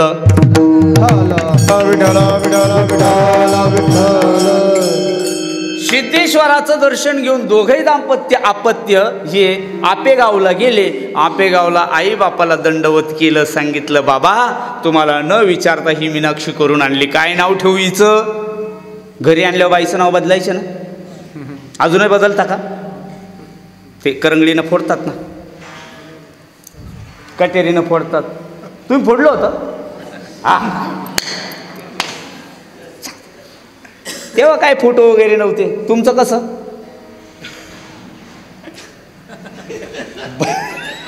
बाहेरनं बुकीनं ना फोडली. जाऊ द्या, लई मजा असते ती, पण वेळ नाही आज आपल्याला. कधीतरी लग्नाचं कीर्तन असलं का मग सांगू. गड्याळ पाहिलं लई लांब निघून गेला अण्णा. हा पटकन. आणि मग मात्र बाबा त्या विठ्ठलपंतांची जी ती कन्या मीनाक्षी आहे का, शिदोपंतांची मुलगी विठ्ठलपंतांना दिलेली, तिचं नाव आपेगावला गेल्यावर रखुमाई ठेवलं. आणि हे विठ्ठल रखुमाई काही दिवस आपेगावला राहून परत अलंकापूरला आले आणि गोडी गुलामान आपला आपला प्रपंच करू लागले. विठ्ठल विठ्ठल विठ्ठल विठ्ठल विठ्ठल चालायचं जे ते म्हणलं 7 ते 9ची कीर्तनाची सवय लागली. एवढा वेळ पुढं चालला, त्याला काय माहिती 9 ते 11 आहे, बोलता येईना काय ना, मुका आहे ना ती. असो प्रपंच गोड चालला बाबा. प्रपंचामध्ये खटापटा होतच असतात नवीन नवीन लग्नाच्या. तुमच्या झाल्या त्या कधी 2-2 शब्दाची 2-2 हातावर सुद्धा येतात. नवीन नवीन 4-2 वर्षातच फारकती फुरकती, पळून जाणं, धरून आणणं, मिठवा मिठव्या, हे लई दिवस नाही. पहिले आजी झालतं का कधी काही? मग सुस्त्या मेल्यानं पारजीवाचा पत्रा केला. हे चालूच राहणार प्रपंच. त्यांचाही प्रपंच तसाच होता. सुपेकर बाबा तुम्हाला नाही ते बरं आहे, कळण. थांबा आता यंदा करतोच मी, आहे तुमचाच नंबर यंदा. चला नाही तर बरं वाटतं अण्णा, त्यांना विचारा. हे एवढं आहे, जाऊ द्या. तिथं असंच व्हायचं. आणि वैतागले का हे म्हणायचे, रुक्मिणी पायन तर पायन, नाही तर संन्यास घेईन. एकदा झालं, 2दा झालं, 4दा झालं. रुक्मिणी म्हणली घेईन घेईन घेईन म्हणता धनी नुसतं, आणि जाव आता निघून. यांना तेच करायचं होतं. पडत्या फळाची आज्ञा, आवरलं धोतरगडी. बाबा गेले निघून गेले. ते काशीला गेले आणि स्वामी रामानंदांकडे जाऊन, आणि रामानंदांना सांगितलं मला कोण नाही, घर नाही, बायको नाही, मामा नाही, मावसा नाही. म्हणले मग फकीर कोण नाही तुम्हाला, कोण नाही, द्या दीक्षा. दीक्षा नाही म्हणले, राहित आश्रमावर, लेकरं बाळ आहे त्यांच्यात खावा प्यावा. इतकं गुणी हे श्री विठ्ठल, हे विठ्ठलपंत इतकं गुणी की यानं आखा आश्रमच ताब्यात घेऊन टाकला. गुरुजी फक्त खुर्चीवर, आश्रमाचा सगळा कारभार पाहू. गुरुजी म्हणले लईच गोड पोरग गुणी भेटलो आपल्याला. सांभाळता का काही दिवस तुम्ही आश्रम? म्हटले मग 5-6 महिने मी जरा लय आश्रमानं येड्यात निघालो. म्हणले मी लेकरं सांभाळून नाकी न आलेत, तुम्ही यांना सांभाळा, मी जरा तीर्थयात्रा करून येतो. म्हणून हे रामानंद तीर्थ, हे रामानंद स्वामी तीर्थयात्रेला निघाले. आणि तीर्थाटन करत करत करत यांचंही तीर्थाटन अलंकापुराला म्हणजे आळंदीला पोहोचलं. आळंदीला गेले आणि त्या पिंपळाच्या पाराजवळ काही सुवासिनी प्रदक्षिणा घालत होत्या. हे बाबा जाऊन त्या पारावच बसले. सुवासिनी आल्यानं दर्शन घ्यायच्या, बायला नादच राहतो. बाबा दिसला का कोणती असो, ते काय आपल्याच गावच्या असं नाही. तुम्ही नाही जास्त वाकत, पण बाया लगेच पदर घेणार. बाबा कल्याणमस्तु, आयुष्यमान भव. हिला काय आशीर्वाद, तिला काय आशीर्वाद. नेमकं या रुक्मिणीनं नवरा घरी यावा याच्याकरता त्या स्वर्ण पिंपळाला 1,00,000 प्रदक्षिणा करीन असा सिद्धेश्वराला नवस केलेला. आणि हा बाबा त्याच पारावर जाऊन बसलेला. हिचा नंबर आला आणि बाबानं हिला आशीर्वाद दिला, पुत्रवती भव. आकीच्या आया बाया मोठ्यानं हसल्याने लागली ना रडायला. बाबा म्हणले पुत्रवती भव म्हणल्यावर तू का रडते, ह्या का हसत्यात? यांना काही कळायचं नाही. म्हणले बाबा पुत्रवती भव, हिला आशीर्वाद द्यावा, जिला नवरा आहे तिला. हे काय बिना नवऱ्याचं स्वांग म्हणले, हिचा नवरा गेला निघून. हिला टाकून गेला, टाकलीच म्हणतात ना त्याला, जिकडं काय म्हणतात, सोडली टाकली, मग काय म्हणतात दुसरं, तेच म्हणतात दुसरं काय. बाबा म्हणले निळो बरं आहे, इकडं काय म्हणतात आपले आहे ना. विठ्ठल विठ्ठल विठ्ठल विठ्ठल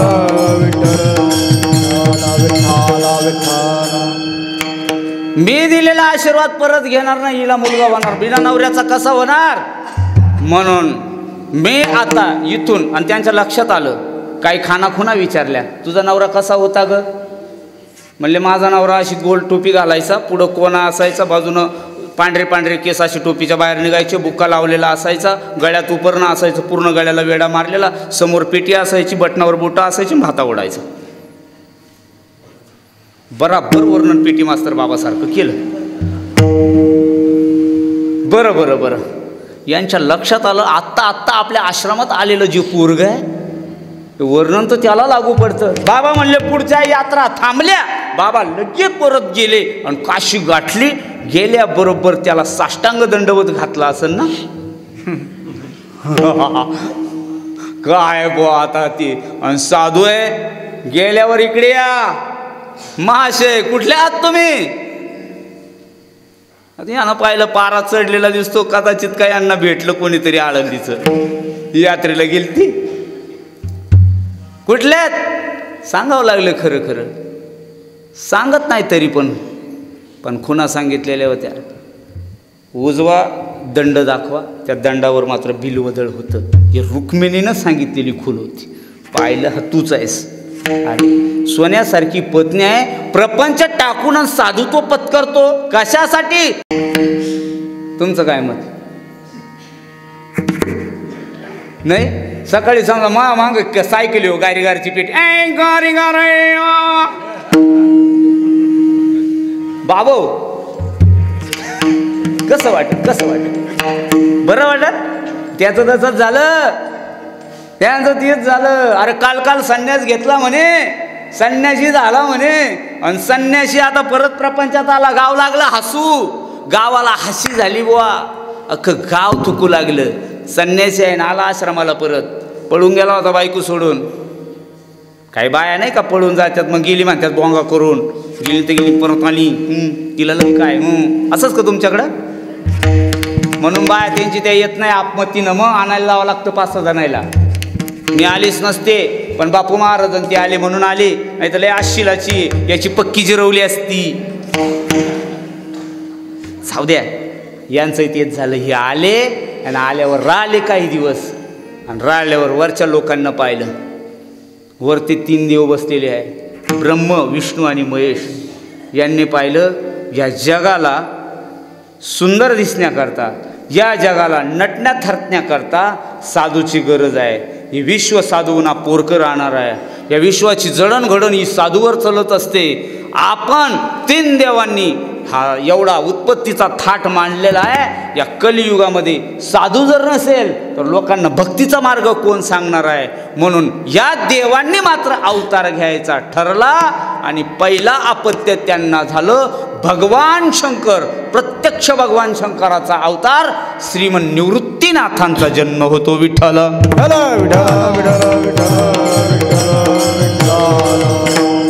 2 वर्षानं दुसरं अपत्य झालं, त्यांचं नाव आहे विश्वमाऊली ज्ञानेश्वर. 3रं अपत्य झालं, त्यांचं नाव आहे ब्रह्मदेवाचा अंश, ब्रह्मदेवाचा अवतार असणारे ब्रह्मसोपान तो झाला, भक्त आनंद वर्तला, भक्त आनंद वर्तला,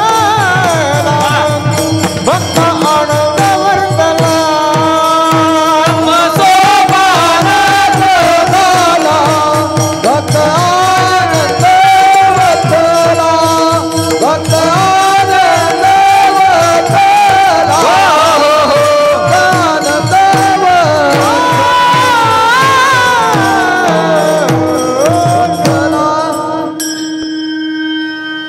निवृत्तीनाथ, ज्ञानेश्वर, सोपान. आणि मग शक्ती ही पाठीमागे असावी लागते. शक्ती जर नसेल तर कार्य चालत नाही. म्हणून आदिशक्ती म्हणून मुक्ताबाईचा जन्म होतो. बरोबर 2-2 वर्षांनी अपत्य होत गेले, लहानाचे मोठे होत गेले. त्या आळंदीमध्ये लोकांनी पाहिलं, संन्यास घेतला, आणि संन्यास घेऊन नंतर परत आता प्रपंचामध्ये आलेत. आणि प्रपंचामध्ये येऊन यांना जर अपत्य होत असतील तर संन्यासाची लेकरं आहे, उद्यापासून गावात येऊ द्यायची नाही. उद्यापासून यांना गावात नाही. वाळीत टाका. वाळीत टाकलं अलंकापूर सोडलं आणि सिद्धबेटात राहायला आले. आजचं सिद्धबेट सुधारलेलं तुम्ही पाहिले, पण जेव्हा तुम्ही तारुण्यात होता त्यावेळेला तुम्ही सिद्धबेटात गेला असाल तर त्यावेळेचं सिद्धबेट तुम्ही पाहिले. आमच्या काळातलं सिद्धबेट लई सुधारलेल्या बिल्डिंग आहे, पण त्यावेळेला काय नसल बघ त्या सिद्धबेटामध्ये, वळवंट आहे. अशा सिद्धबेटामध्ये जर भूक लागली तर भूक लागल्यावर लेकरांना काय द्यावं अशी पंचायत रुक्मिणीला पडायची. रुक्मिणी म्हणायची गावात गेलं तर लोक भीक देत नाही, म्हणून रुक्मिणीनं काय करायचं अण्णा, रुक्मिणी माता दिवस सांजवांज होऊ द्यायच्या. लोक आपल्या शेतामधून, आता भुईमुग काढणीचा टाईम चाललाय ना, आता चाललाय ना भुईमुगाच्या शेंगा काढणीचा, बरोबर भुईमुगाच्या शेंगा काढून लोक घराकडे गेली. आई साहेबानं रातच्याला थोडं झांजवांज झालं की रानाला जायचं. लोक भुईमुग काढून गेलेत, त्यामध्ये काही राहिलेलं नाही, त्यातला सर्वा खणून काढायचा, थोड्याशा शेंगा. बाबा त्यावेळेला जरशा गाया नव्हत्या, गावरान गाया रानात बसलेल्या असायच्या. आईनं जायचं, माय देतीव माल लेकराला थोडंसं दूध, वाटी लोटीमध्ये थोडं दूध आणायचं बाबा, आणि येऊन ह्या चिमुकल्यांना थोडेसे शेंगदाणे आणि थोडंसं दूध द्यायचं. आजही आळंदीला संध्याकाळी जर तुम्ही बघाल ना तर माऊलीच्या समाधीला शेंगदाण्याचा आणि दुधाचा प्रसाद दिला जातो. त्यापासून परंपरा आहे. एवढे चिमणं पाखरं आहे, लहान लेकरं आहे हो, आणि आई ती लेकरं सांभाळते. बाप त्या लेकरांना जीव लावतो. एक एक दिवस ते बालकर मोठी होऊ लागले, एवढी मुक्ताय.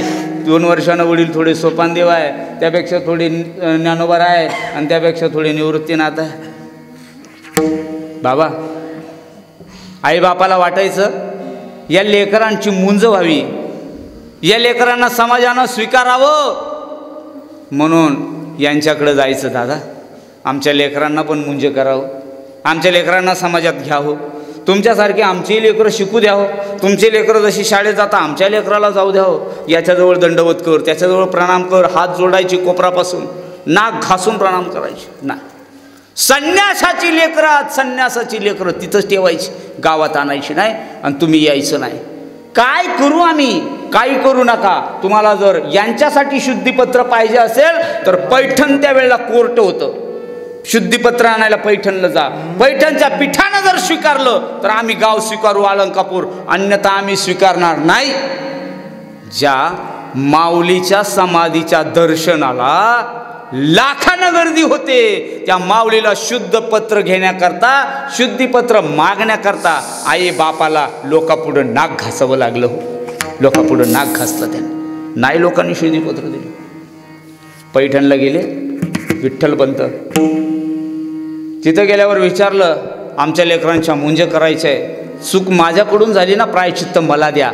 तुम्हीच घ्या ना मग प्रायचित्त, घ्या प्रायचित्त. म्हटले काय, दुसरं तिसरं नाही, प्रायचित्तच घ्यायचं असेल तर तुम्हाला देहांत प्रायचित्त घ्यावं लागेल.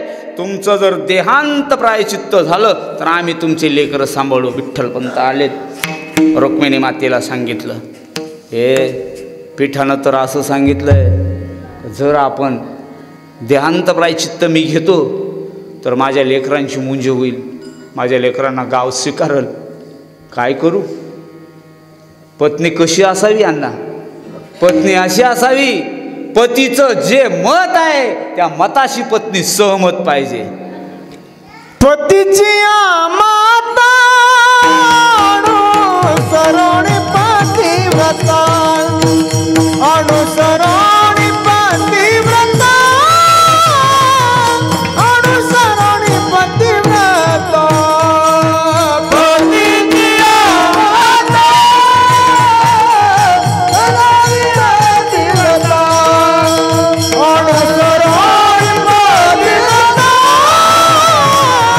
अनुसरणी पतिव्रता, पतिव्रता.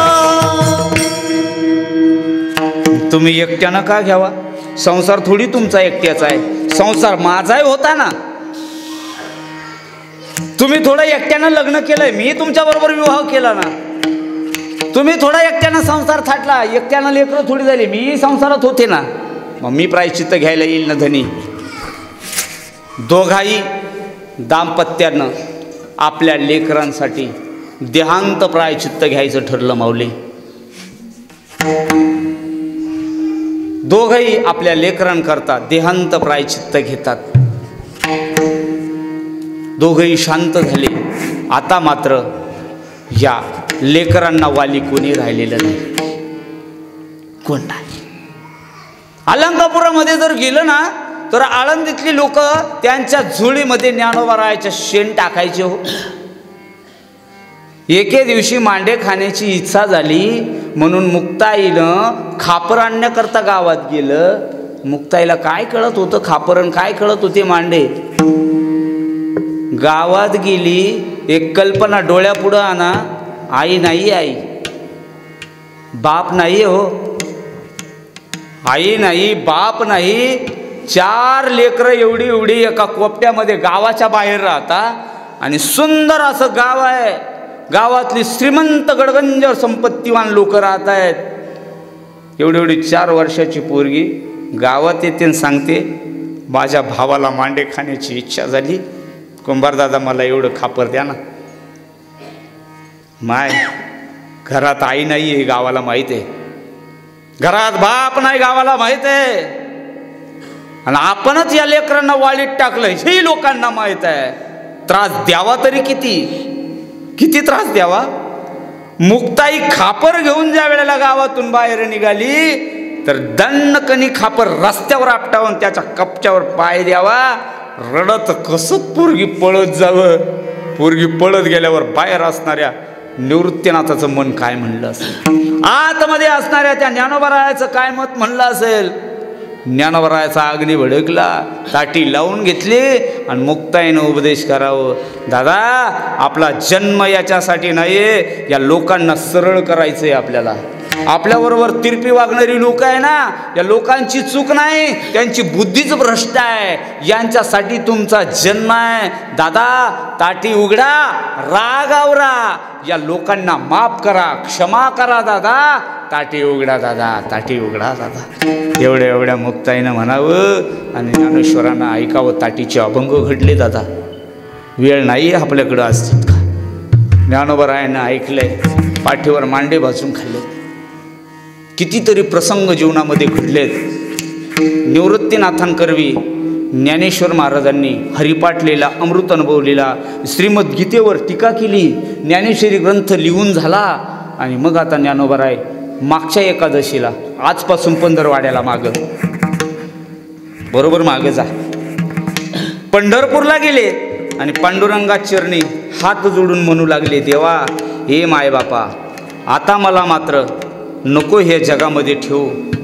ज्ञानदेव म्हणे विठ्ठलासी समाधान तुझे होसे, परी समाधी हे तुझपासी घेईन देवा. विठ्ठल पांडुरंग परमात्म्याकडं ज्ञानोबारायानं आर्त हाक मागितली. पांडुरंग परमात्मा म्हटले, ज्ञानदेवा समाध्या ठरल्याय, माझ्याजवळ समाधी घ्यायची नाही. मग तुमची समाधी इथं नाही, तुमची समाधी इथं ठरलेली नाहीये. ही श्री विठ्ठलाचा दरबार आहे, इथून बरोबर अलंकापुराला तुम्ही जावा आणि येणाऱ्या एकादशीला मी तिथं येईल. इथली यात्रा संपू द्या. आणि मग तिथली यात्रा संपली, पंढरपूरची यात्रा संपून मी बरोबर तिथं येणार आहे आणि तिथं आल्यावर पुढची एकादशी तुमच्या नावानं होणार आहे. म्हणून ज्ञानोबारायाला दिलेला शब्द पाळण्याकरता पांडुरंग परमात्मा पंढरपुराहून अनेक भक्तजन घेऊन आणि पांडुरंग परमात्मा अलंकापुराला आले. पंढरीचा पोहा आला अलंकापुर.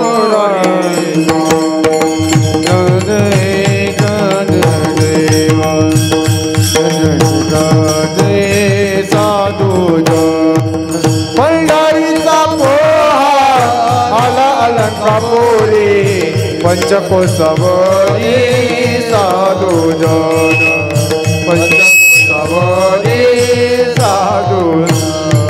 पंढरीचा पोहा आला अलंकापुरी, पंचकोसावरी साधूजन, पंचकोसावरी साधूजन. पंढरीचा पोहा आला अलंकापुरी,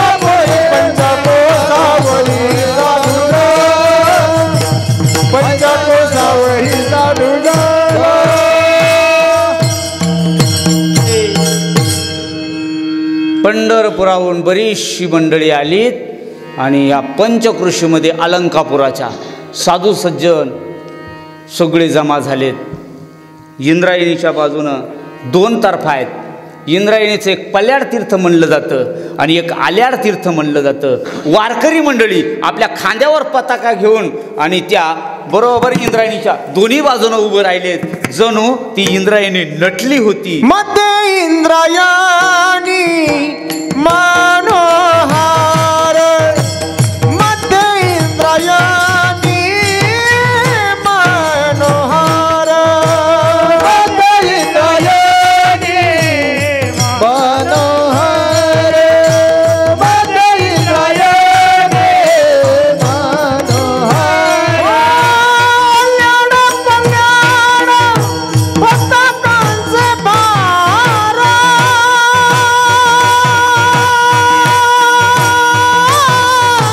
मध्ये इंद्रायणी मनोहार, मध्ये इंद्रायणी मनोहार.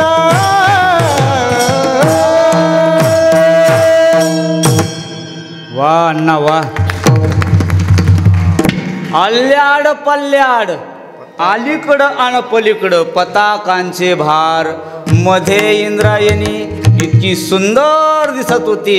इंद्रायणीचं पात्र शोभून दिसत होतं. देवांना सुद्धा हेवा वाटला आणि ह्या जगाचा कारभार चालवणारं, विश्वाचा मालक, विश्वाचा चालक, त्यांनी सगळे सवंगडी गोळा केले, आपापले विमानं काढले आणि सगळे म्हणू लागले, देवा आपल्याला सुद्धा जावं लागतंय. म्हटले कुठं?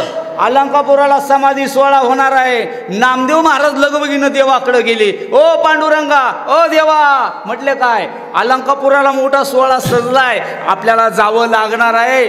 विमान काढा, आपलं विमान. आणि मग पांडुरंग परमात्माला नामदेव महाराजांनी सांगितले, नामा मने देवा चला तया ठाया, विश्रांती घ्यावया कल्पावरी. विमानांची दाटी पुष्पांचा वर्षाव, विमानांची दाटी पुष्पांचा वर्षाव.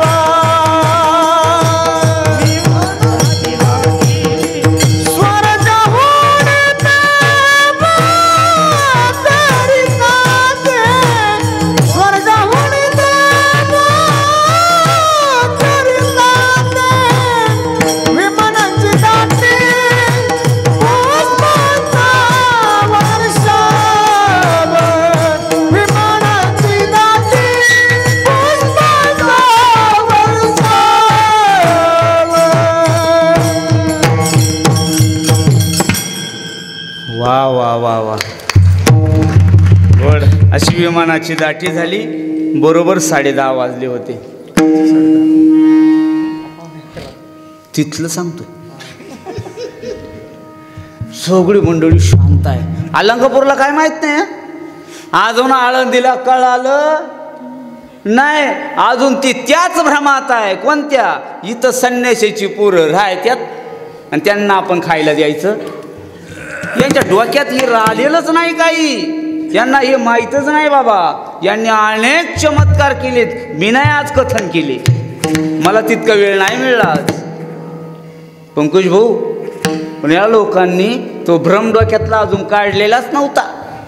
का इथं ही एवढी पोरं म्हणणारी ही पोरं नव्हती. हे फक्त आकारानं माणसं होते. संत आकारानं माणसं असतात. आदरणीय आपले बाबा माणूस नव्हते, ते मास्तरकी करत होते. माणसाच्या आकाराचे होते.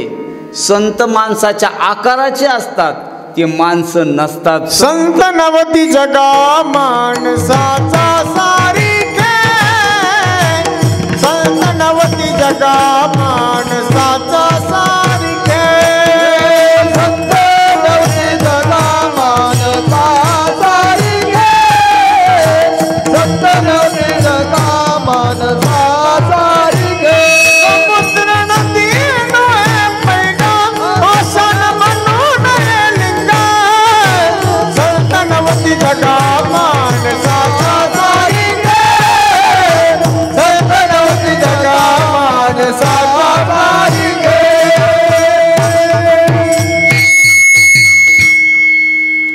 व्हिडिओ नंतर काढा, साऊंडकडे लक्ष द्या ना आधी. हे संत माणसासारखे नसतातच, हे मुळात माणसं नाही, ते देवांचे अवतार आहे. भगवंत मात्र आता सांगू लागले, ऐका, लक्ष द्या. होतं थोडंफार, मोठ्या मोठ्या लग्नांमध्ये डाळ उसळ कमी येत असते, पाहायचं नसतं त्याकडं. थोडं वाढायला कमी जास्त झालं, आपण लगी इकडच्या पंक्तीला आणणार, होईल थोडं थांबा, होतं इकडं तिकडं, त्यात काय एवढं. विठ्ठल विठ्ठल विठ्ठल विठ्ठल तसा समजावून घेणारा बाबा आहे, सांगायचा भाग असतो. ऐका बापू बाबा, देवाला काही वादक मंडळी असतील, काही आमची गायक मंडळी असतील, काही भजनी होते, पताका खांद्यावर होत्या. त्यांनी विचारलं, काही समाधीला आलेली पाहुणे मंडळी होती, देवा ज्ञानोबाराय समाधी घेणार आहे? हो हो. मग ज्ञानोबाराय जर समाधी घेणार आहे तर ही स्थळ कधीपासूनच आहे? ही समाधी इथं घेणार आहे, ही जागा तुम्ही केली का? तुम्हाला ही जागा ठाव आहे का? इथं तुम्ही समाधी म्हटलं की लोकांच्या डोक्यात काय? खड्डा खणायचा, खड्ड्यात माणसाला बसवायचं, त्यावर शिळा घालायची. पेटी मास्तर बाबा तुमचं काय मत? भगवंत म्हटले, हा भ्रम काढून टाका. या ज्ञानोबारायांची ही समाधी आत्ताची नाही, अष्टोत्तरसे वेळा 108 वेळा या आधी ही समाधी इथं झालेली आहे. साधीली समाधी ही काय आत्ताची समाधी नाही, इथं 108वी समाधी आहे. या आधी या ज्ञानोबारायानं इथं समाधी घेतलेली आहे. बरोबर. माता म्हणले, आता एकादशी आहे ना आज, बरोबर, एकादशीला जागरण करा. एकादशीला कीर्तन ठेवलं, पांडुरंग परमात्मानं स्वतः कीर्तन केलेलं. पांडुरंग परमात्मा कीर्तनात नादलात, पांडुरंग परमात्म्यानं कीर्तन केलं, लगेच जाहीर केलं, उद्या सगळ्यांनी पारणं फेडायला यायचे. ज्याचं एकादशीला कीर्तन असतं का दीदी, उद्याचं जेवण त्याचं असतं. एकादशीचं कीर्तन ज्या बाबानं केलं, उद्या पारणं कोणाकडं? श्यामबाबाकडं. वा.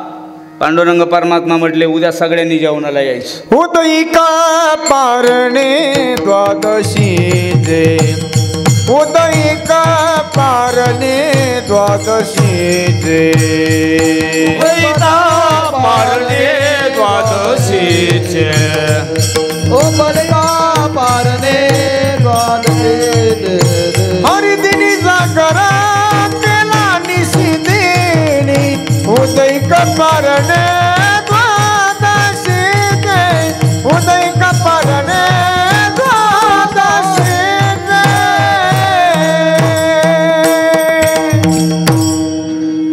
लोक म्हणले, देवा खरं आहे, पण तुमची चुलांगण नाही, तुम्ही रांधण्याकरता सिधा सामग्री आणलेली नाही. ज्यांची समाधी घ्यायची यांच्या पोटाला लोक देत नव्हते, यांच्याकडे का धान्य धुन्य आहो का? कोण करल हे सगळं? परमात्मा म्हणले, आमच्याकडे बाया आहे स्वयंपाकाला, तुम्हाला माहीतच नाही अजून. म्हणले, हां आमच्याकडे स्वयंपाकनी बाया आहेत, तुम्हाला माहीत नाही अजून. सगळा आळंदी जेवून जाईल तरी एक अन्नाचा कण कमी पडणार नाही, एवढं मोठं रांधून ठेवणार आहे आम्ही. तुम्ही फक्त भोजनाला तर यावं सकाळी. ज्या ज्ञानोबा राहायला पोटाला मिळत नव्हतं, जगन्नायकानं सांगितलं सगळी पंक्तीला या, आणि सगळा गाव पंक्तीला येणार आहे बा. हो हो हा हा हा हा करता करता सकाळी सगळ्याच्या एकमेकाच्या कानी झालं. आणि पांडुरंग परमात्म्यानं सांगितलंय, हे गंगा गिरिजा राई रखमाबाई भामा, तुम्ही सगळ्यांनी एकत्रित यावा. आणि तुम्ही सगळ्यांनी एकत्रित येऊन उठिल्या रांधण्या पारण्याच्या, तुम्ही सगळ्यांनी एकत्रित यायचं, सगळ्यांनी उठायचं. सगळ्या उठल्या, पारणं रांधलं, रांधून झालं बाबा सगळं. आणि मग जो पिंपळाचा आत्ता पार आहे का बाबा, मी ज्ञानोबारायची समाधी सांगू लागलो, उद्या समाधी आहे. ज्ञानोबारायच्या समाधीच्या पुढे बरोबर पिंपळाचा पार आहे, तोपर्यंत समाधी नव्हती, अजून समाधी घ्यायची. पिंपळाच्या पाराजवळ पंक्ती बसवल्या, पंक्ती बसवल्या, असा सुगंध दरवळत होता समोर. सगळं अन्न रांधलेलं होतं. पांडुरंग परमात्म्यानं स्वतः बादल्या घेतल्या. पांडुरंग परमात्म्यानं स्वतः पक्वान्न घेतलं आणि परमात्मा मात्र आता वाढायला येणार आहे. पांडुरंग परमात्म्यानं स्वतः आपल्या हातामध्ये भांडे घेतले आणि भांडे घेऊन मग जगाचा बाप हा वाढायला गेला. पांडुरंग परमात्म्यानं सगळ्याला वाढलं बाबा. पोटभर जेवणं झाली, सगळ्यांची पोटभर जेवणं झाले. नारा, विठा, गोंदा, महादा या 4 मुलांनी नामदेवाच्या समाधीची जागा स्वच्छ केली. पांडुरंग परमात्मा आता मात्र सांगू लागले, हे पोराओ, उशीर होत चालला बरं, पटकन आपल्याला समाधी घ्यायची. ऊन पडायला लागलं, पताकांची छाया धारावर. बाबा, निवृत्तीनाथांना उभं राहता येईना. आता निवृत्तीनाथांना गईवरून आलं. आई नव्हती, बाप नाही, विश्वाचा कारभार चालवणार मला काम दिलं. माझ्यापेक्षा लहान आहे पण माझ्या आधी यांची समाधी होणार आहे. निवृत्तीनाथाच्या डोळ्याला 2-2 धारा लागल्यात बाबा. नामदेवराय सांगू लागले, चला चला, समाधीला उशीर होतोय, प्रत्येकानं ज्ञानोबा राहायला भेटून घ्या. जो तो यायचा, ज्ञानोबा राहायला आलिंगन द्यायचा, भेटायचा. ज्ञानोबा समाधी घेणार आहात तुम्ही. लोकांना कळलं नाही बा अजून. निवृत्तीनाथांचं शरीर खचलं. निवृत्तीनाथ कसे बसे उभारलेत.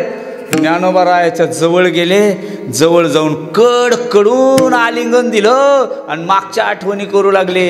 भगवंत म्हटले, किती का आठवणार आता मागच्या आठवणी सोडा, समाधीला उशीर होतय, आठवणी बाजूला राहू द्या. निवृत्तीनाथाला आणि पांडुरंगाला असं ज्ञानोबा रायाला पांडुरंगानं बाजूला केलं आणि बाजूला करत असताना निवृत्तीनाथ धाडकन जमिनीवर पडले बा, कोसळले. आणि कोसळल्यावर तोंडातून आता शब्द फुटत नाही. आणि निवृत्तीनाथांच्या मुखाद्वारे जे शब्द निघाले असतील, नामदेवरायानं तसंच्या तसं चित्रीकरण केलं. निवृत्तीनाथ काय म्हणत होते, अभंगाचं पहिलं. निवृत्ती देव मान करिता समाधान.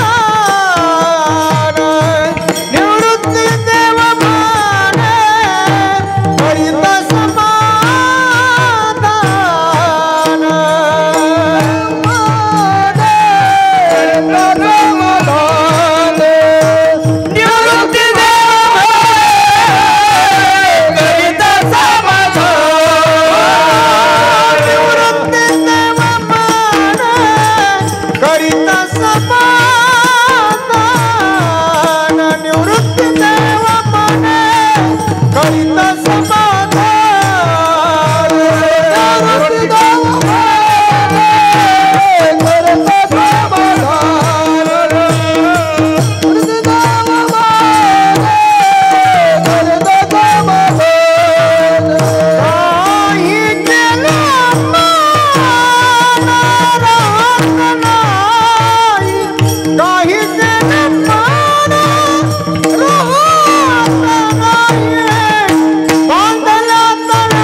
लोकांच्या डोळ्याला आसू येऊ लागले. दोघा भावांची पकड मिठी पाहिली. निवृत्तीनाथ खाली बसलेल्या ज्ञानोबा रायाच्या जवळ निवृत्तीनाथ आहे, सोपानदेव आहे. एवढी एवढी असणारी मुक्ता ज्ञानोबा रायाच्या पायाला हात लावते, ज्ञानोबा रायाच्या कमरापर्यंत धरते. दादा, उद्यापासून नाही खरे दिसणार आपल्याला ज्ञानोबा आपला. मुक्ते नाही ग, पुन्हा आपला दादा कधी भेटेल रे आपल्याला. समाधीत गेल्याच्या नंतर आपण पाहू नाही शकणार ग. एवढं एवढं लेकरू आहे, काय समजणार हो त्याला, काय कळत असेल त्या एवढ्या कोवळ्या वयाला. आया बाया यायच्या, उभारून डोळं भरून पाहायच्या. आता परत ज्ञानोबा आपल्याला दिसणार नाही. देव आले, देवांगना आल्यात. सगळ्यांनी डोळं भरून ज्ञानोबा रायाचं चित्र न्याळलं. सगळ्यांनी डोळं भरून ज्ञानोबा रायाला पाहिलं. ज्ञानोबारायांची आता समाधी होणार आहे. ज्ञानोबारायांनी एक वाळलेलं लाकूड घेतलं. लोकांना काय माहीत आता काय होणार आहे. हा ज्ञानोबारायाच्या जीवनातील लोकांनी पाहिलेला हा शेवटचा चमत्कार आहे. एवढं लाकूड घेतलं आणि ते आजान वृक्षदंड, आजान वृक्ष नावाचं एक वृक्ष, आता अलंकापुराला तुम्ही गेलात की तिथं पाहिलंय. ज्ञानोबारायानं ते वाळलेलं लाकूड घेतलं बाबा आणि आजान वृक्षदंड आरोग्य अपार समाधी सामोर स्थापिला आणि तो जमिनीमध्ये खोवला. बाबा चमत्कार बघायचा आहे. लाकूड वाळलेलं आहे बाबा, त्याला साल नव्हती. वाळलेल्या लाकडाला जमिनीमध्ये ज्ञानोबारायानं खोवलं. तिथं मी समाधी घेणार आहे ना, त्या वाळलेल्या लाकडाला सुद्धा कळालं की ही समाधी संजीवन राहणार आहे. जगाला दाखवून दिलं पाहिजे. कोरड्या काष्टी फुटी याला पाला, कोरड्या लाकडाला पाला फुटला आणि मग अवघेयाने नमस्कार केला. बाबा सगळ्या लोकांनी असा वाकून, ताकद होती तुमच्यात आम्हाला कळालीच नाही कधी. ज्ञानोबारायाला पटकनी ओसंडून पडलेले निवृत्तीनाथ उठतात. पांडुरंग परमात्मा एका बाजून आहे, निवृत्तीनाथ एका बाजून आहे. दोघांनी दोन्हीकडून माझ्या ज्ञानोबारायाला धरलंय. हो, ज्ञानोबारायांच्या काखेमध्ये हात टाकलेत माझे ज्ञानोबाराय निवृत्तीनाथ, आणि एका बाजूनं भगवान परमात्मा. तिघजण समाधीच्या जवळ चाललेले आहेत. ज्ञानोबारायांच्या समाधीला जाण्याआधी निवृत्तीनाथांची झालेली अवस्था बघायची कशी आहे. जसं एका तळ्याचा बांध फुटावा आणि तळ्यातून पाणी घळघळ व्हायला लागावं ना, डोळ्यातून थेंब नव्हते पडत दादा, पाण्याचे लोट निवृत्तीनाथाच्या डोळ्यामधून वाहत होते. अभंगाचं दुसरं बांधला तळ्याचा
बांधलेल्या तळ्याचा पाठ फुटावा, कंठातून शब्द निघत नाही, डोळ्याचं पाणी कमी पडत नाही.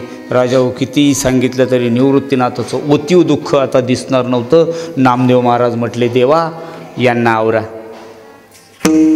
निवृत्तीनाथांना आवरा, यांचा अग्नी पेटलाय. म्हणून नामा म्हणे देवा पेटला हुताशन, करा समाधान निवृत्तीचे. आणि निवृत्तीनाथाचं पांडुरंग परमात्म्यानं समाधान केलं. समाधान झालं आणि मग मात्र आता समाधीची जागाही स्वच्छ झालेली होती.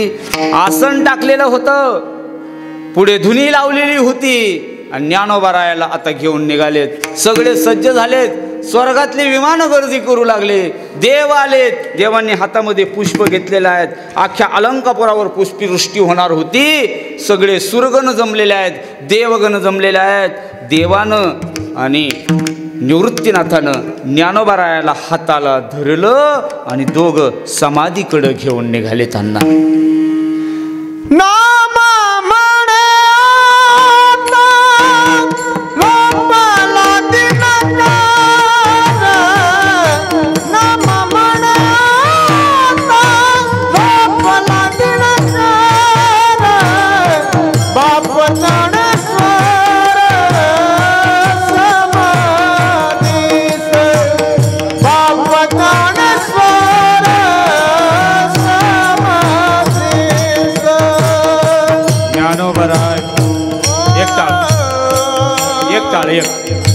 बारीक आता मात्र पुन्हा दिसणार नाही.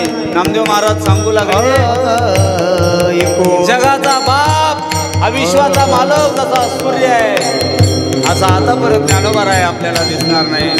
पाण्यातल्या माशा घातले माधवन तैसे जनवन कालवले. पाण्यातल्या माशाला जसं विष कालवावं तडपड तडपड माशांनी करावी ना ज्ञानोबा रायाला धरण्याकरता ज्ञानोबा रायाच्या दर्शनासाठी लोकांचं मन कालवा कालवा. देवनिवृत्ती यांनी दरिले दोन्ही कर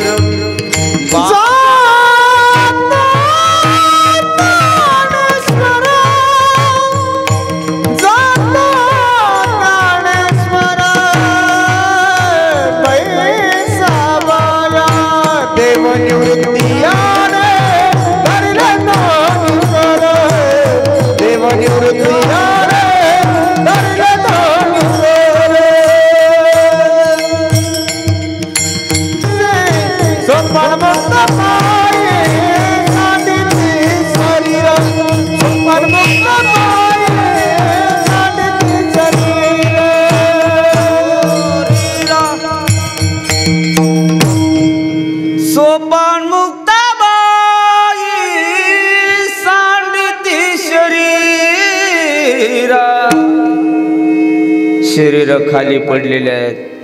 9 दिवस ही संत मंडळी समाधीजवळ राहिली बाबा. 9 दिवसानंतर मात्र आता ही सगळीची सगळी म्हटले आता आपल्याला आपल्या आपल्या स्वस्थळी जावं लागणार आहे. ज्ञानोबरायांची संजीवन समाधी अलंकापुरामध्ये झाली.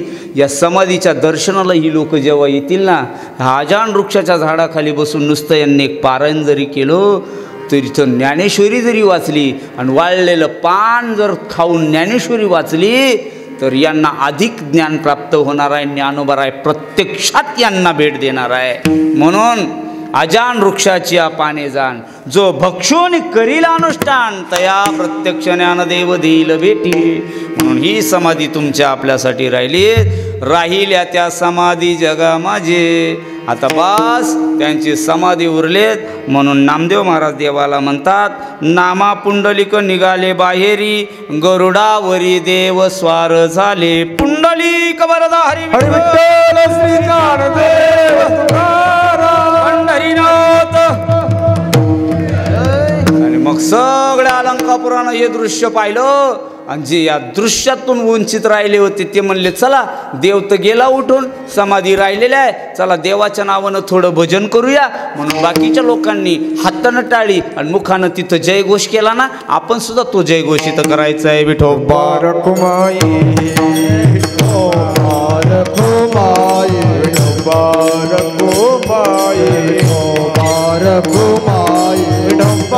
रखुमाई